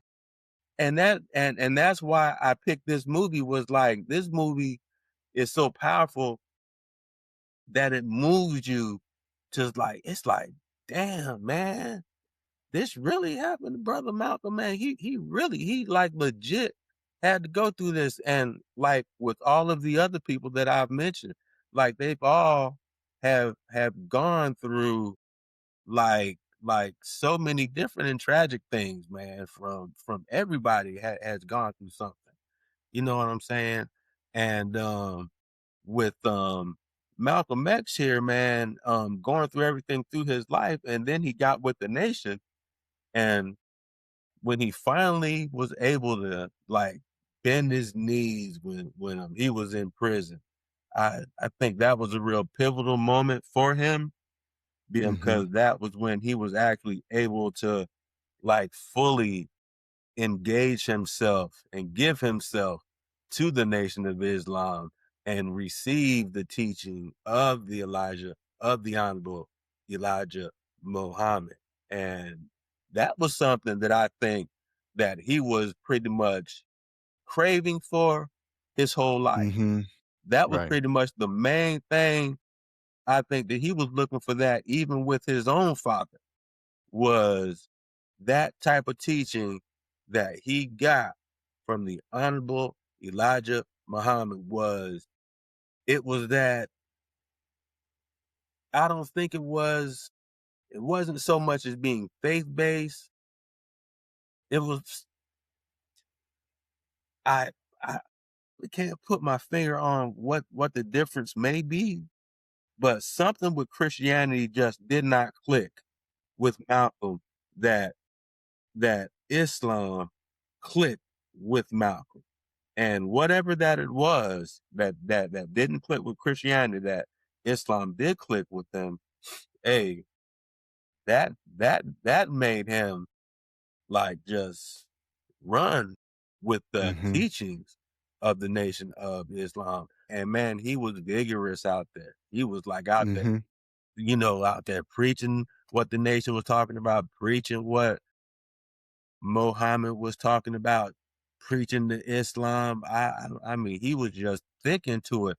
And it was great watching how Spike Lee took you from him from the beginning, when he was like so thick into it and vibrant and into it, to where almost what happened with Dr. Martin Luther King happened with the Honorable Elijah Muhammad. The FBI had started tapping into the Nation of Islam, because they were like, you know what? This organization right here, they are starting to get too powerful. Muhammad, his people, is starting to be too many of these people. They're causing too many problems. We have to do something about this now. There is something going on. We have to calm this down. And there was no way that they were going to calm whatever was going down. The ball was already going. This movement was already moving with the Nation of Islam. So when the actual people started to try to stop it, it was like a powder keg. It was like you put too much pressure on it. Pressure gonna make one or two things, y'all. And you know what I'm gonna say one of them is. One of them is pressure, and the other one is a diamond. And this one right here did not create no diamonds. This one just completely blew up, is what happened. This pressure blew up, okay? And then, man, when you had Malcolm start to look at the nation, when he heard these things about the Honorable Elijah Muhammad, and heard that he had slept with these women, he had bore these children with all these different women. It wasn't a one woman thing. It was a multiple woman thing. And after everything that he took the Honorable Elijah Muhammad to be teaching us, he was sitting here looking at him like, yo, you over here teaching us this stuff, but you around here, sleeping with these women and having children. And it's not like something that's speculation. You know what I'm saying? It's on tape. You know what I'm saying? They were playing this stuff. They were letting them hear it. Letting people hear it, what was going on. So like, we're not making this up. You know what I'm saying? Just listen to the tape. And you cannot deny somebody that you done listened to 50 bazillion times in all types of speeches. You can't deny what they sound like when you hear them on tape. So when he learned about that situation with him, that kind of fractured his whole look at everything that the Honorable Elijah Muhammad has taught him. It fractured everything that taught him. And at that moment, he felt like Denzel's character, Malcolm X, his character, because Muhammad was played by Al Freeman, great actor. Al Freeman, check his work out. That man is a great actor. And with that, when Malcolm X was when he realized what was going on and everything, he decided to do his own pilgrimage to Mecca after he realized, you know, everything what was going on with the Honorable Elijah Muhammad and the Nation of Islam at that time. He was like, I need to do my own search to find out what I need to know about my faith practice and not place my whole entire faith practice in this man or in a man. So I have to go out there and do my own research and see who it is that I need to follow and not just follow somebody blindly because somebody said, oh, you need to follow this man because he is the preacher of this, or he is the minister of that, or whatever. You need to do your own research and understand what you're getting into prior to getting into it, instead of getting sucked into what a man can do. Because if you get sucked into what a man can do, probably 10 times out of 10, at some point you're probably gonna get disappointed. So don't get wrapped up in the man. You know what I'm saying? Get wrapped up in whatever it is you need to get wrapped up in. Don't get wrapped up in the man. And when Malcolm X went to Mecca on that trip, that's when his whole mind frame changed.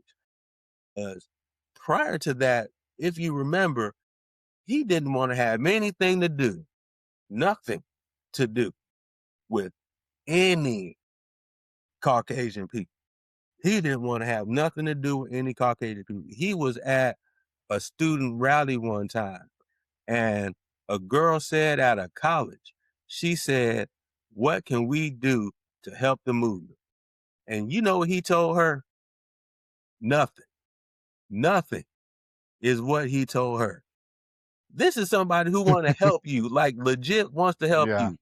And because you had this teaching that no Caucasian or no nothing is to be trusted or anything like that, never, ever, ever, you cannot help us. So can you imagine how many people got what's the word that I'm looking for? Just like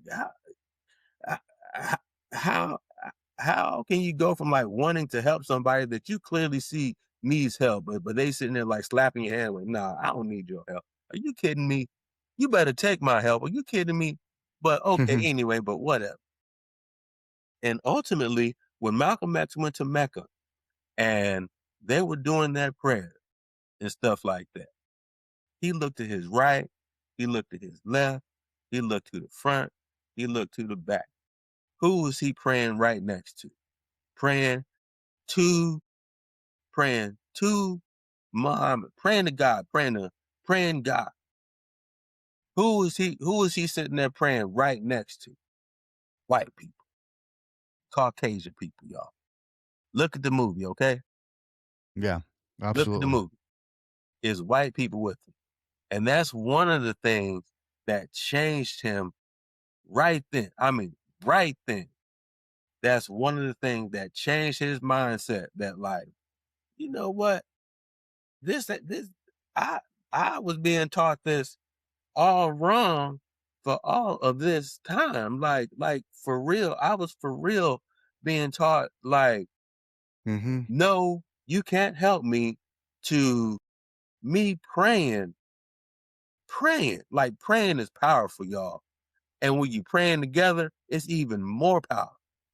And when you praying the exact same prayer to the exact same God, you cannot tell me that you can sit here and hate this man and you sitting here praying to the same God and the same prayer.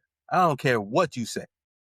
Over time, if you come in here hating me, if you hate me, Sprang, and we praying to the same God and we praying the same prayer, if Josh, if we praying to the same God and we praying to the same prayer and stuff like that, man, if we doing that 10 years, we gonna be buddies. We gonna be hanging out like we are doing today.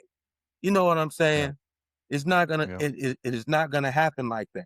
It's gonna happen like that because that's just natural, man. You ain't gonna be at somebody's side doing something like that powerful and not feel that connection. You know what I'm saying? So when that whole mind shift changed with him, that this isn't just about just black people. This is about people. When he saw all these people who was connected to Islam, not the nation of Islam, not the nation, but Islam. And when he saw these things, and this was when he had to leave his wife, Betty Shabazz, at home, and they were getting death threats. Like, things weren't going good for Malcolm back in these times, okay? These times, Malcolm was constantly getting death threats. His family was constantly getting death threats. You know what I'm saying? He had to have guns at the home. When he was home or wasn't home, they would constantly be calling their home, doing prank calls and stuff like that. Can you imagine in the 60s and stuff like that? Like, today, all we got to do is swipe and hit block and whatever. And we don't got to worry about no prank calls and no nothing like that. But back in the day in the 60s and stuff, can you imagine having to hear that damn phone ring all the time? And you already know who it is calling you in the middle of the night. Somebody calling you in the middle of the night, and normally, anytime I heard, hasn't been for anything good. So somebody's calling you, you already know what it is. It's somebody calling you for drama or something bad happened to your husband, one or the other. And most of the time is what Betty Shabazz got. And she has to be like one of the most strongest women. Like, dude, you were taking care of the home, and your husband literally, like, even when he was with like the actual Nation of Islam, he was always gone because he was always doing speeches here and there and everywhere. And now when he stepped away from the Nation of Islam, he's making this pilgrimage to Mecca, and I'm doing that. It's like, man, he's gone now too. So he's gone and doing that, and she's still home, you know what I'm saying, with the kids, maintaining the home and making sure things are in order in the home. And I'm glad they had Angela Bassett play her, man, because Angela Bassett, man, she is such a strong character, such a strong actress, man, strong actor, that, man, hey, you put Angela Bassett in the role, hey, Yeah. it's a home Home run, run. chef's Yeah. kiss, whatever you want to say about it. Angela Absolutely. kill it. So what Yeah. she did, Betty Shabazz, come on now, man. Angela Bassett, Betty Shabazz, what more can I say about that, right? Yep. When she was holding down the fort and everything, when Brother Malcolm was doing his thing, it was a beautiful thing. And then when he came back, how she was right by his side. You know what I'm saying? Through it all. Through him being gone, through them being getting wiretapped, to them being crank called all the time. She had to be at home alone listening to these things, when I'm sure she was scared to death because she had children to deal with. You got people on the phone saying some outlandish things that a woman home alone does not want to hear about. And she's hearing this on a consistent, constant basis, daily. You know what I'm saying? She's bombarded with this every day. So I don't know how mentally she was able to absorb that whole thing, because she took it all on. Brother Malcolm sometimes had him a break, if you ask me. You know what I'm saying? When he was going on these trips, trying to build, when he was in the Nation, trying to build that group, and then when he left the Nation, trying to build his own group and stuff like that, he was still gone, and she was still at home. What was she doing? Taking care of the home, taking care of everybody, doing what she needed to do. And she did an outstanding job showing us just what it actually took for just a human just to hold out the fort during that time. And taking on everything she had to take on and different things like that, while having to support her husband, who had his own vision of what he wanted to do with his own spiritual practice now. That was totally separate from the spiritual practice that they had met and married with. And now this practice and path that they're actually wanting to go on. So that's a strong person to back you up like that. Because some people will be like, you know what? My faith practice is already cemented. So Mm-hmm. I don't know why I have to follow you someplace. So Angela Bassett like showed how Betty Shabazz had her husband's back through it all. And it was just a beautiful thing to see. And it was also beautiful to see how Malcolm X actually grew through all of that madness that man has been through in all of his life, and the hell that was given to him. He was given a lot of hell, but he gave just as much hell as he was given. And I don't know if that was because maybe he was molded like that and that's all he knew. And that was the monster. Frankenstein created the monster, or which one do you want to say? Something like that. He did a lot, man. He did a lot. Like in his younger years, he did a lot of violence. He did a lot of bad things, but when he got older, I really think really really made up for karma. Karma has a way of balancing, and I think karma helped him balance, because when it became a point to where he and Dr. Martin Luther King could be in a room together and they could take a picture together with the both of them smiling. Like, really, with how they were so adversarial for so long. Brother Malcolm, he used to say, y'all Google this, look up some of these speeches that Brother Malcolm used to say about Brother Malcolm used to say about Martin Luther King. They were not nothing nice. He wasn't giving Martin Luther King brownie points for what he was doing. They had the same destination, but they had totally different paths on how to get there. Yeah. So that just showed a beautiful thing about that, and it was just shot beautifully. Spike Lee did so beautiful.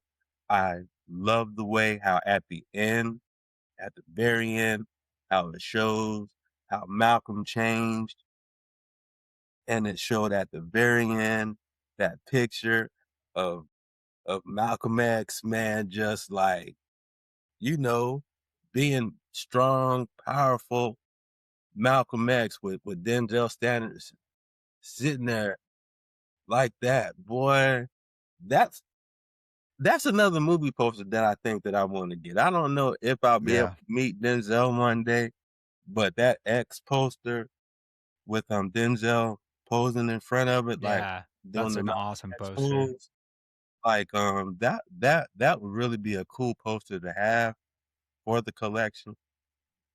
And man, when the movie wrapped up, when Spike Lee wrapped that up with the music and everything, and just seeing Brother Malcolm and just a segue, talking about how he passed and different things like that, and just seeing how happy he was and not as hateful as what was when he was with the nation, and how his heart had softened when he got out of the Nation of Islam and just started following Islam in itself. And yeah, That's good, man. That was that's that. That's awesome, man. Josh, have you seen Malcolm X? Yeah, it's been a while. But yeah, I've seen most of Spike Lee's resume, but yeah, It's one of his best ones for sure. I really like Black Chill one of Klansman. ours. He Got Game. That's one of my favorite ones. But Malcolm X is just such a kind of, along with 12 Years a Slave, like it's just such an important time in history. Yeah. But yeah, really good. Yeah, actually, I almost I was in Chicago visiting a buddy who is a photographer for the White Sox, and Spike Lee was actually at the game that I was at. He was down in like the front row, and my buddy was taking pictures down there, and he sent me a picture, and I was like, "Oh my god!" Because I was in the stands, and he was in town filming Chirac at the time, and the Yankees were playing the White Sox, so he was, you know how diehard of a New York fan he is, Yeah. so. He was at the game, but it was pretty. I wish I would have got to meet him, but yeah, he's, you know, I know he doesn't always hit a home run with people, but you know, you gotta love the drive. He's been Yeah. around for so long, and you would think he would be like one of the top directors as far as like money and all that stuff, but that's not the main focus. Like he worries about nothing, basically. Like he worries about making what he wants to make, doing it for Malcolm X. He had to give a lot of his salary to make the movie happen because his movies up to that point had not made a ton of money. I think they made like combined like 100 million, and he was asking for 30 million to make it. And Warner Brothers didn't. They said, you know, we can't take that risk because your movies haven't grossed a lot of money. So like Michael Jordan, Oprah Winfrey, even Denzel for the movie, like they all threw in their own money just to make it work.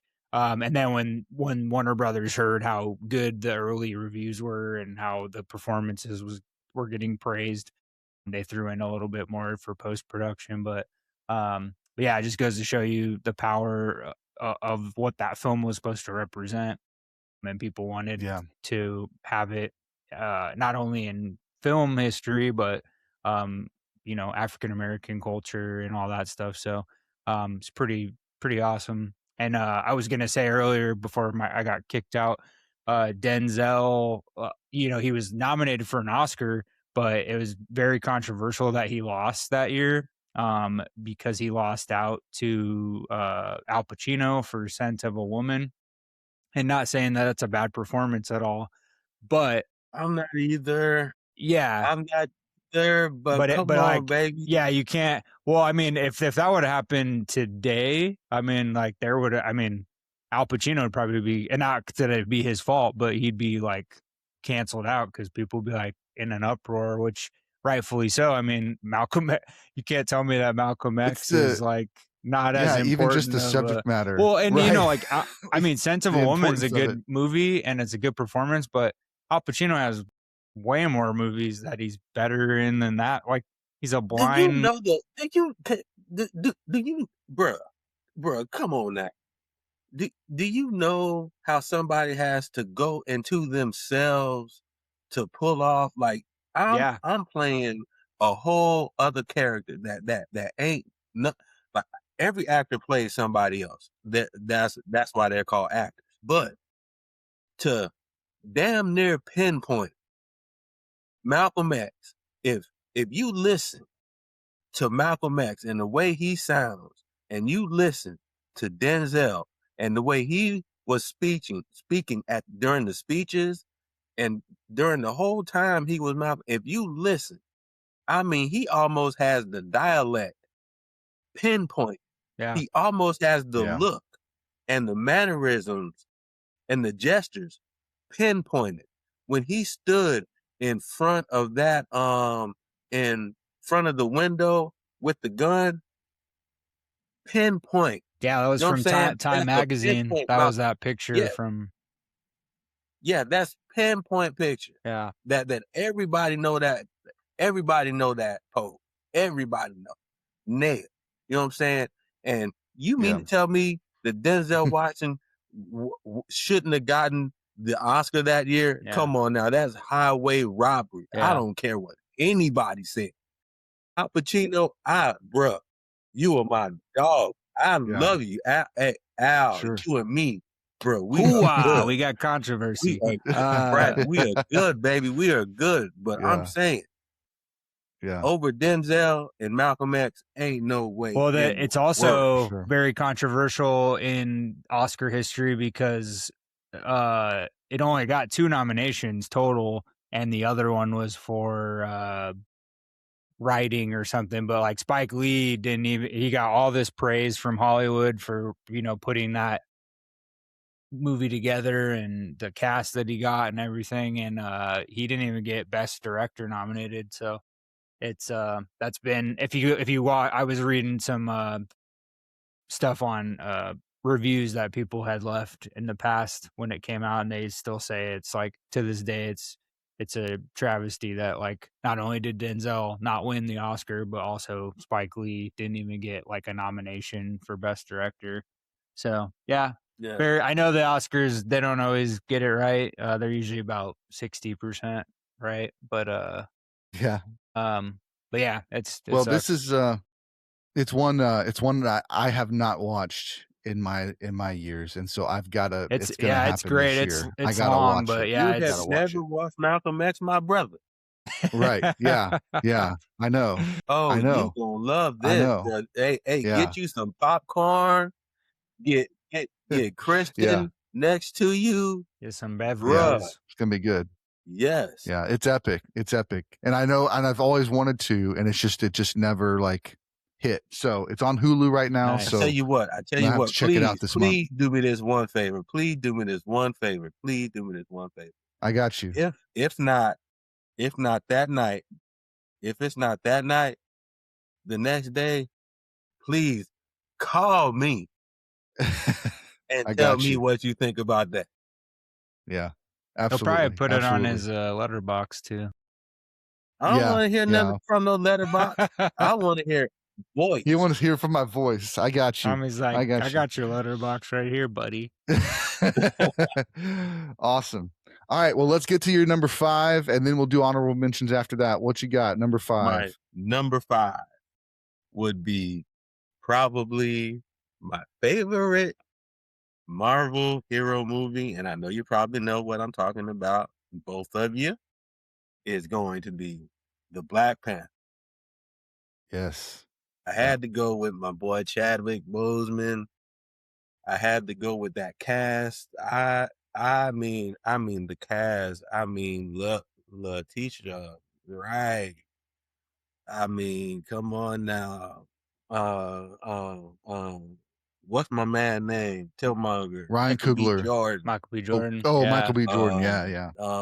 Angela Bassett, Queen Ramonda. I mean, just the cast for the Black Panther and just the story of the Black Panther. Like, I mean, just them having their own continent in Africa that nobody know about. And it's so vibrant, and like they do all these things with science and math, and there's all these geniuses and the culture and just the advancements that's going on there that they like leak out to the world, that they're like, okay, we'll just give y'all all this much, but we'll just keep everything else for us. We'll keep us safe. We'll make sure we're safe and everything like that. And the role of the Black Panther just being that he protects everybody, everywhere, like not like a superhero, but he is a superhero. You know what I'm saying? Yeah. Like he is like you expect Batman and Superman and all these other superheroes to get out here and that. You have the Black Panther going over there to, what was that? Japan over there when he flipped over the car and stuff like that. Man, when they were doing all the fighting next to the ritual site and everything, when they were doing all that fighting, and that just seemed like I know it was like CGI and stuff like that, but like we all have imaginations, and when we watch these like superhero movies, man, it feels like, man, it makes you feel like a kid again, man. Just about, man, because you're sitting here watching these things that, all right, we know good and well, can none of this happen? Ain't no heroes, ain't none of this. But we all have these big imaginations that, like, we still believe that, like, man, this is so cool to see, like, these superheroes doing these things, and they're facing these adversities, and in the end they get the bad guy. And it's so great watching the Black Panther and what he had to go through, and what he had to go through was within his own family, y'all. The madness he had to go through started when he was, like, young. It started when he was in Compton, California. And I think it was his cousin that was living with him or something like that. Y'all correct me, or A Killmonger? Yeah. Yeah. So his dad's Killmonger's dad was the Black Panther's dad's dad's brother. Yeah. brother. Yeah. All right. And So, then the T'Chaka killed, I think that was his name, his dad's name. Yeah. Killed his brother. Right. T'Chaka killed Killmonger's dad. Mhm. Yeah. And that was kind of what left him on his own. Yeah. Yeah. So it had Michael B. Jordan as Eric Killmonger, Angela Bassett. So you had all these people. And then you had Michael B. Jordan, this brother here, man. He was coming out with, like, some not good intentions. This brother was upset about what happened to his dad. And he was sure enough gonna get his pound of flesh. If he didn't get nothing else on this earth, he was gonna get his pound of flesh. But what? Who killed his dad again?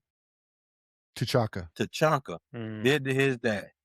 And when he took himself over there to Wakanda and showed them people that, like, he was a rightful ancestor to the throne, and he actually made that challenge to T'Challa, y'all, I was nervous from jump. All that stuff I saw the Black Panther do, like, all up to that moment, I was like, you know what? Black Panther ain't nothing to be dealt with. And then you see what this angry, bitter young man is doing. He and the thing that is driving him is anger. And if you have anger driving your emotions, you are bound to do anything.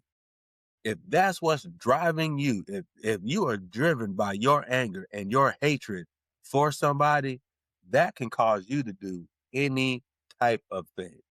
And that's exactly what happened here. This brother wanted his vengeance, and he wanted to have his right to the throne. And I was worried about Chadwick T'Challa from the beginning, because the ferocity, the viciousness. I mean, Killmonger just did not care. He just wanted that throne, and he was going to do whatever. Well, yeah, he wanted the throne in order to use that power to then give power to people of color around the world. Like it was like there was this sense where the end goal was this kind of, but it was violent. It was violent in nature that was kind of like sent him on the bad path. But it was like it wasn't a bad idea to try and help people around the world. It was just his path toward it was to destroy the world in the process. So sorry, continue. Right. Hey, not a problem, man. Hey, plug in away, my man Josh. You got anything, baby? I mean, the big thing is it's still, of all the comic book movies we've ever had, it's the only one to ever get Best Picture nominated. So that's a pretty big deal. I know the soundtrack went like quadruple platinum or whatever with Kendrick. Yeah. Bro. But yeah, like piggybacking on what you said, I mean, The cast is perfect. I think another big thing to take away from Black Panther, he had already kind of established himself with some indie films, but we have Ryan Coogler. Ryan Coogler, and him and Michael B just are tied at the hip, and I'm all here for everything they work on. Definitely. Creed, and I mean, even like Fruitvale Station is such a awesome film. That was a powerful movie. Oh, it's so good. And now with this is perfect timing, and perfect that you're talking about Black Panther as one of your top 5. Sinners just set the record for most Oscar nominations in history, which is, 16. That's a lot. Almost every category, almost every single category. Hey, look, if Sinners don't win something high, is highway robbery. Right. Yeah. It's highway robbery. And I think I just might boycott the Oscars for the rest of my life. Coogler, Sinners don't win something. Come on now, man. Yeah, I'm pretty sure. I'm pretty sure it'll win. There's a few that it should be a lock for, but yeah, you never know with the Oscars. But yeah, Coogler, what he's doing not only for African American cinema, just cinema in general. Like he is.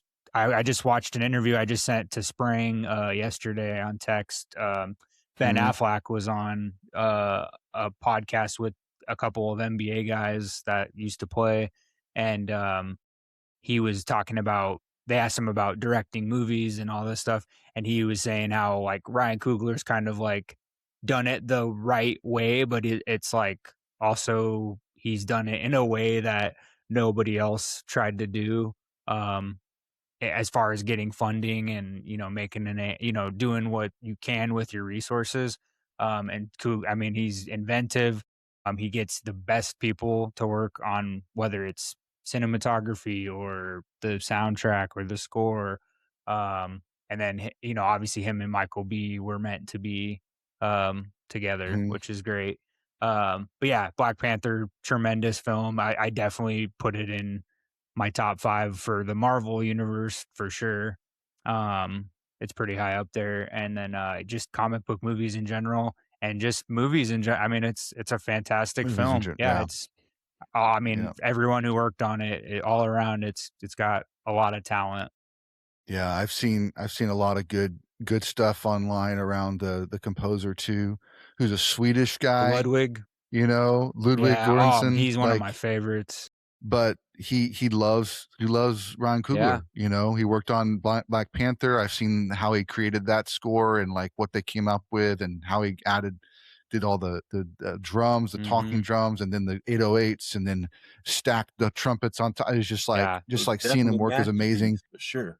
And then the fact that he's like on set for weeks on end for Sinners, it's like I've not heard of any other score composer ever even going to set. Right? Yeah. I've only heard about them seeing the dailies, right? They'll see the dailies, or they'll see the finished product, and they'll have an idea, and then they time it to the finished product. But he's like wanting to engage with the culture in a real way and see what's really happening, and working with those actors so that they can perform. Like he's more than a composer. He is a partner, a collaborative partner in that process. And it's just like, that's what makes the movie so much more impactful.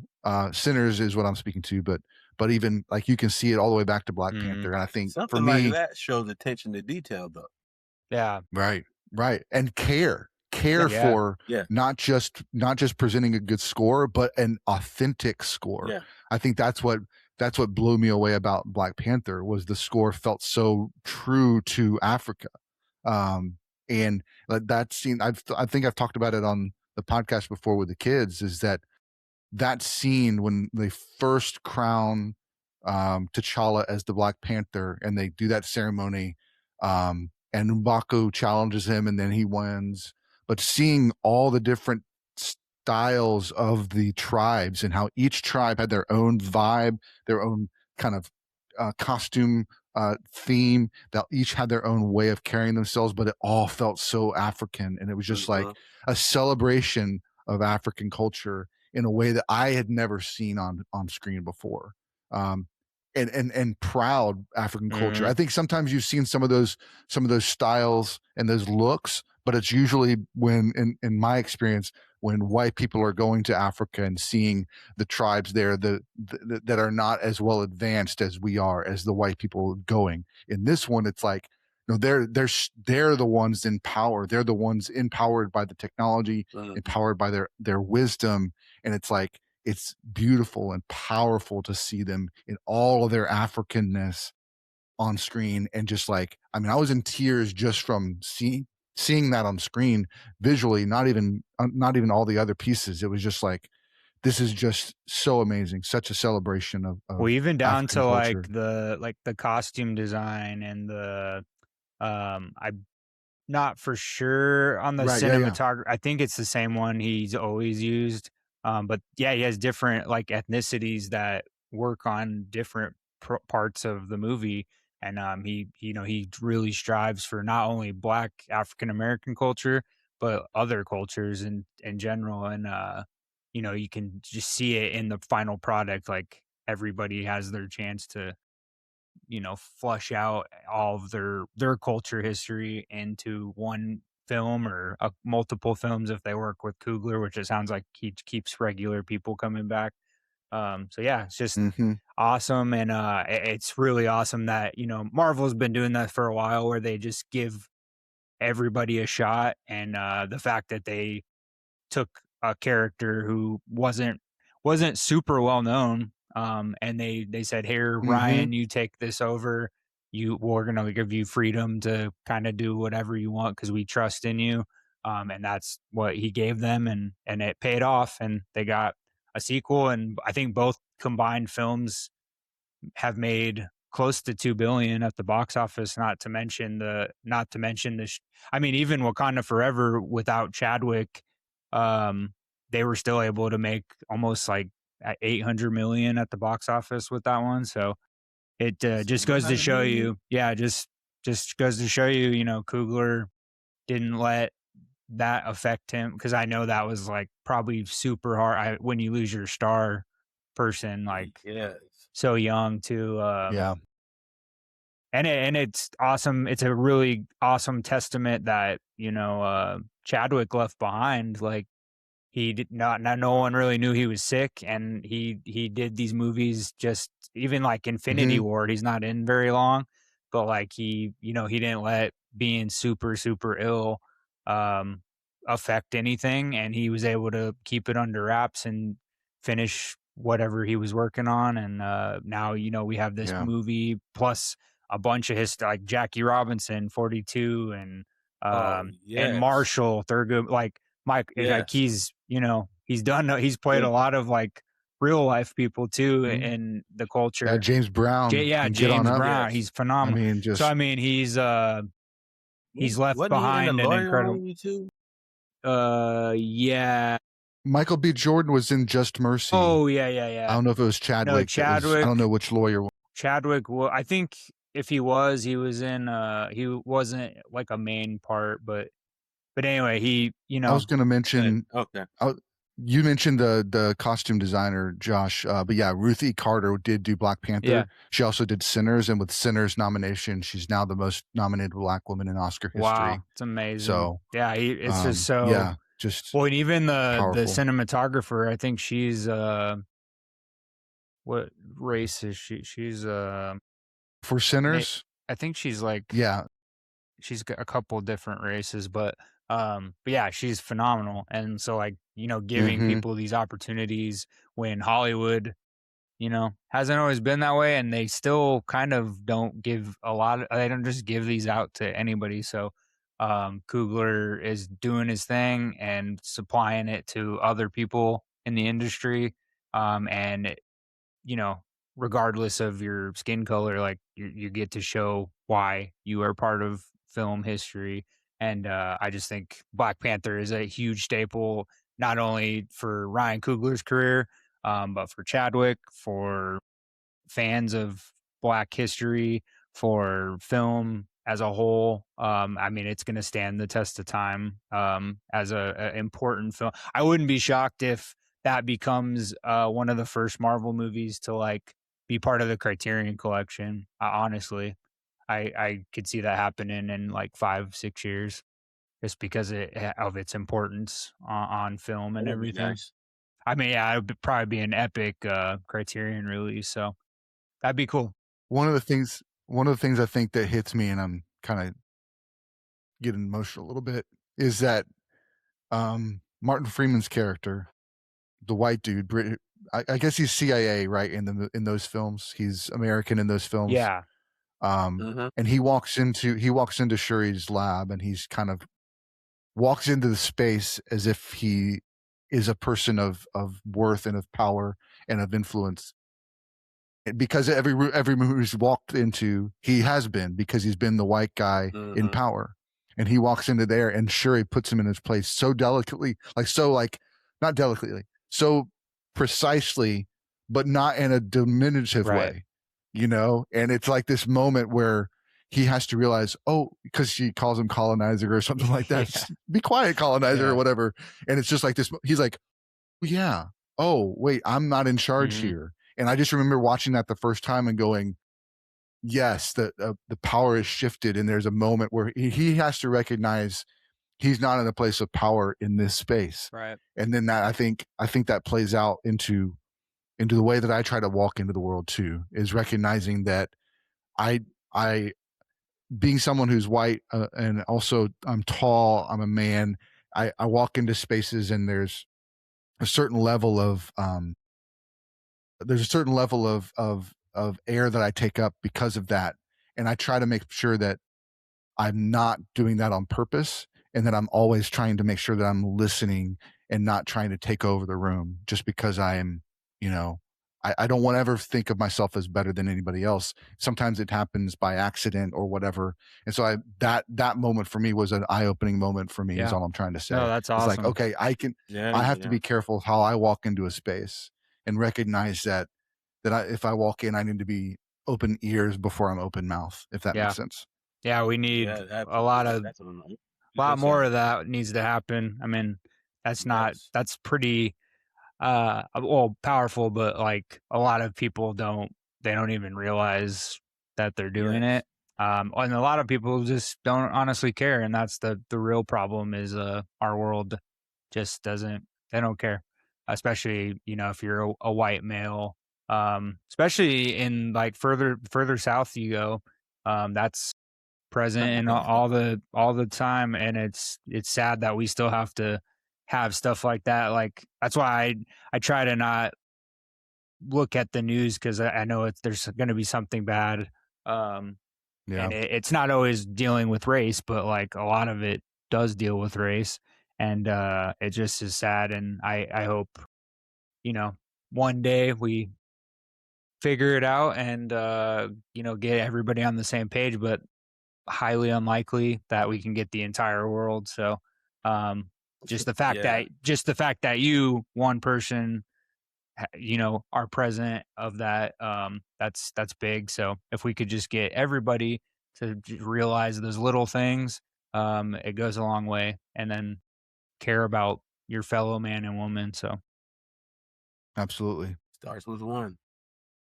Yeah. Well, thank you, Tommie. Thank you so much for giving us this 5. Are there any others that you just want to kind of run down? Any others that come to mind? As far as, I've got a couple that I wanted to just mention as being important for me. Yeah, do the right thing. Nice. Yep. Yeah. Juice. Yeah, I know that's a popular one. Lady Sings the Blues. Oh, that's a really good one. Glory. Oh man, yeah. Thought about Glory. Yeah, Glory's definitely one of mine. The Soldier Story. This isn't a movie, but a miniseries. But the miniseries is Roots. Oh yeah. It's by Denzel. Alex Haley. You can find that online. What was that? What was the last one you said? You said Alex Haley. Oh, sorry. Okay. Yeah, Alex Haley. Roots. Yeah, Alex Haley is about his. I want to say his grandfather's life. And what else would I think about? Boomerang is funny. Yeah, look little for a Eddie. good comedy, or Harlem Nights. Mm-hmm. Coming You to can go to Bad America. Boys. Yeah, To Coming to America. America, Beverly Hills Cop. Beverly Hills Cop, especially being in the Yeah. 80s, Eddie Murphy, like Mm-hmm. Eddie Murphy held his own in the 80s. I remember going Yeah. to the movie theater to see this movie, and like during the 80s, like you really didn't have a whole lot of black leading men in a comedy that are like, people are like, yo, I'm going to see Beverly Hills Cop. And people was out there Mm-hmm. buying tickets to go see Beverly Hills Cop back in the day. They weren't just waiting for it to come on cable. They was out there buying the tickets to see Beverly Hills Cop. So that one got to be up there too, Beverly Hills Cop for sure. Yeah.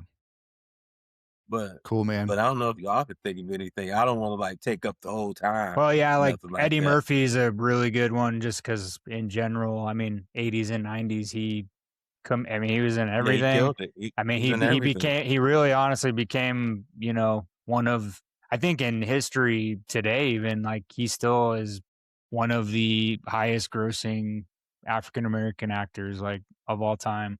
And his comedy specials were fantastic. They still like Jess occasionally like will remember, something from like Raw or Delirious. Oh, And we yeah. just like laugh so hard because he was just ahead of his time. And he also came out at a good time.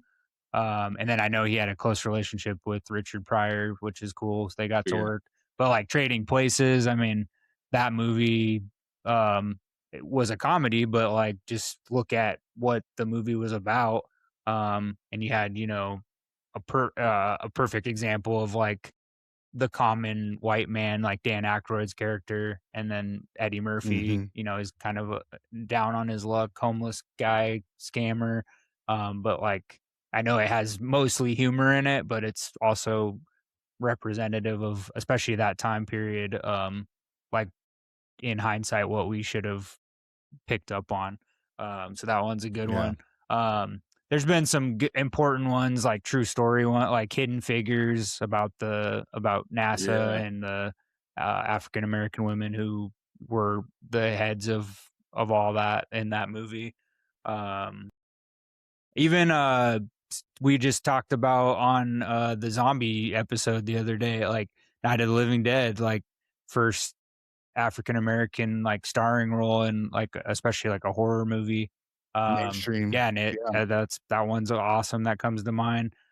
Even in the music live that we did, like Sister Act, like 1 and 2, Oh, especially yeah. number 2 because of the heavy, you know, Yeah. With inner Lauryn city Hill. culture. Yeah. Yeah, Lauryn Hill and just like the inner city kids and like that movie is a great sequel, but it's got great music.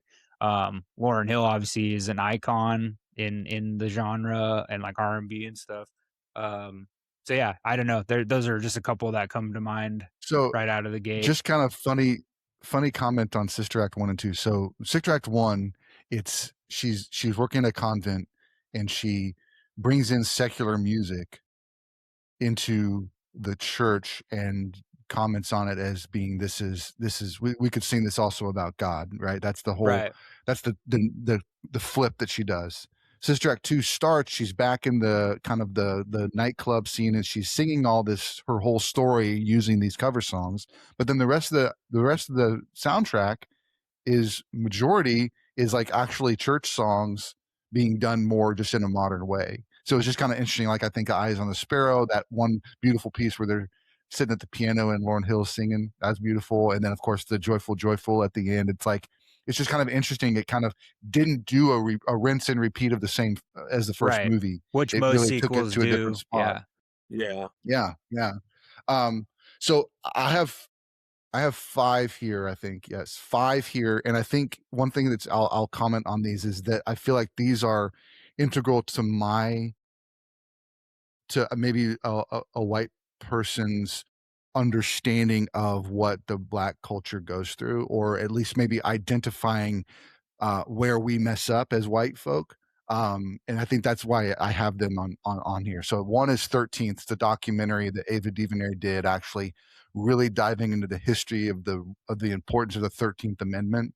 It goes through a lot of the Jim Crow laws, and then it also goes into the war on drugs and how all of these were actually focused on trying to keep Black men from having power in the world. And so really powerful, really eye-opening. Black Klansman also comes to mind. Yeah, it's a great one. Just because that's another Spike Lee movie, but very, very interesting dynamics there with Adam Driver and another Washington being in that film. Get Out, also kind of showing the way that white culture wants to kind of like Sinners does. White culture wants to steal Black culture and own it and have it as something because they recognize it's cool and it's beautiful, but they don't want to give any ownership. They want to own it for themselves. And so that's what Get Out, powerful. And then two others that are kind of comedy, but Dear White People and Sorry to Bother You, both are kind of just awesome. kind of Sorry to Bother You just kind really of good. really kind of highlighting for us, how do we hear other people and how do we assign based on the way that, like, especially Sorry to Bother You, we assign how someone is talking, we assign intelligence, we assign race, we assign all these things to just by hearing their voice. And it's like, that's totally unfair. That's such an unfair thing to do. And so just as a white person, I need to be reminded of this, that just because someone talks a certain way doesn't mean they're less intelligent. And it doesn't mean that they're of a less value. Like a couple, those are just some that came to mind for me, is like, I need these movies so that I can make sure that I'm not judging people by any of these reasons, and recognizing that what I say matters. Whether I think I'm doing something wrong or not, I need to know, am I doing something that's hurting someone else, even if it's by accident? And how can I correct that self in me?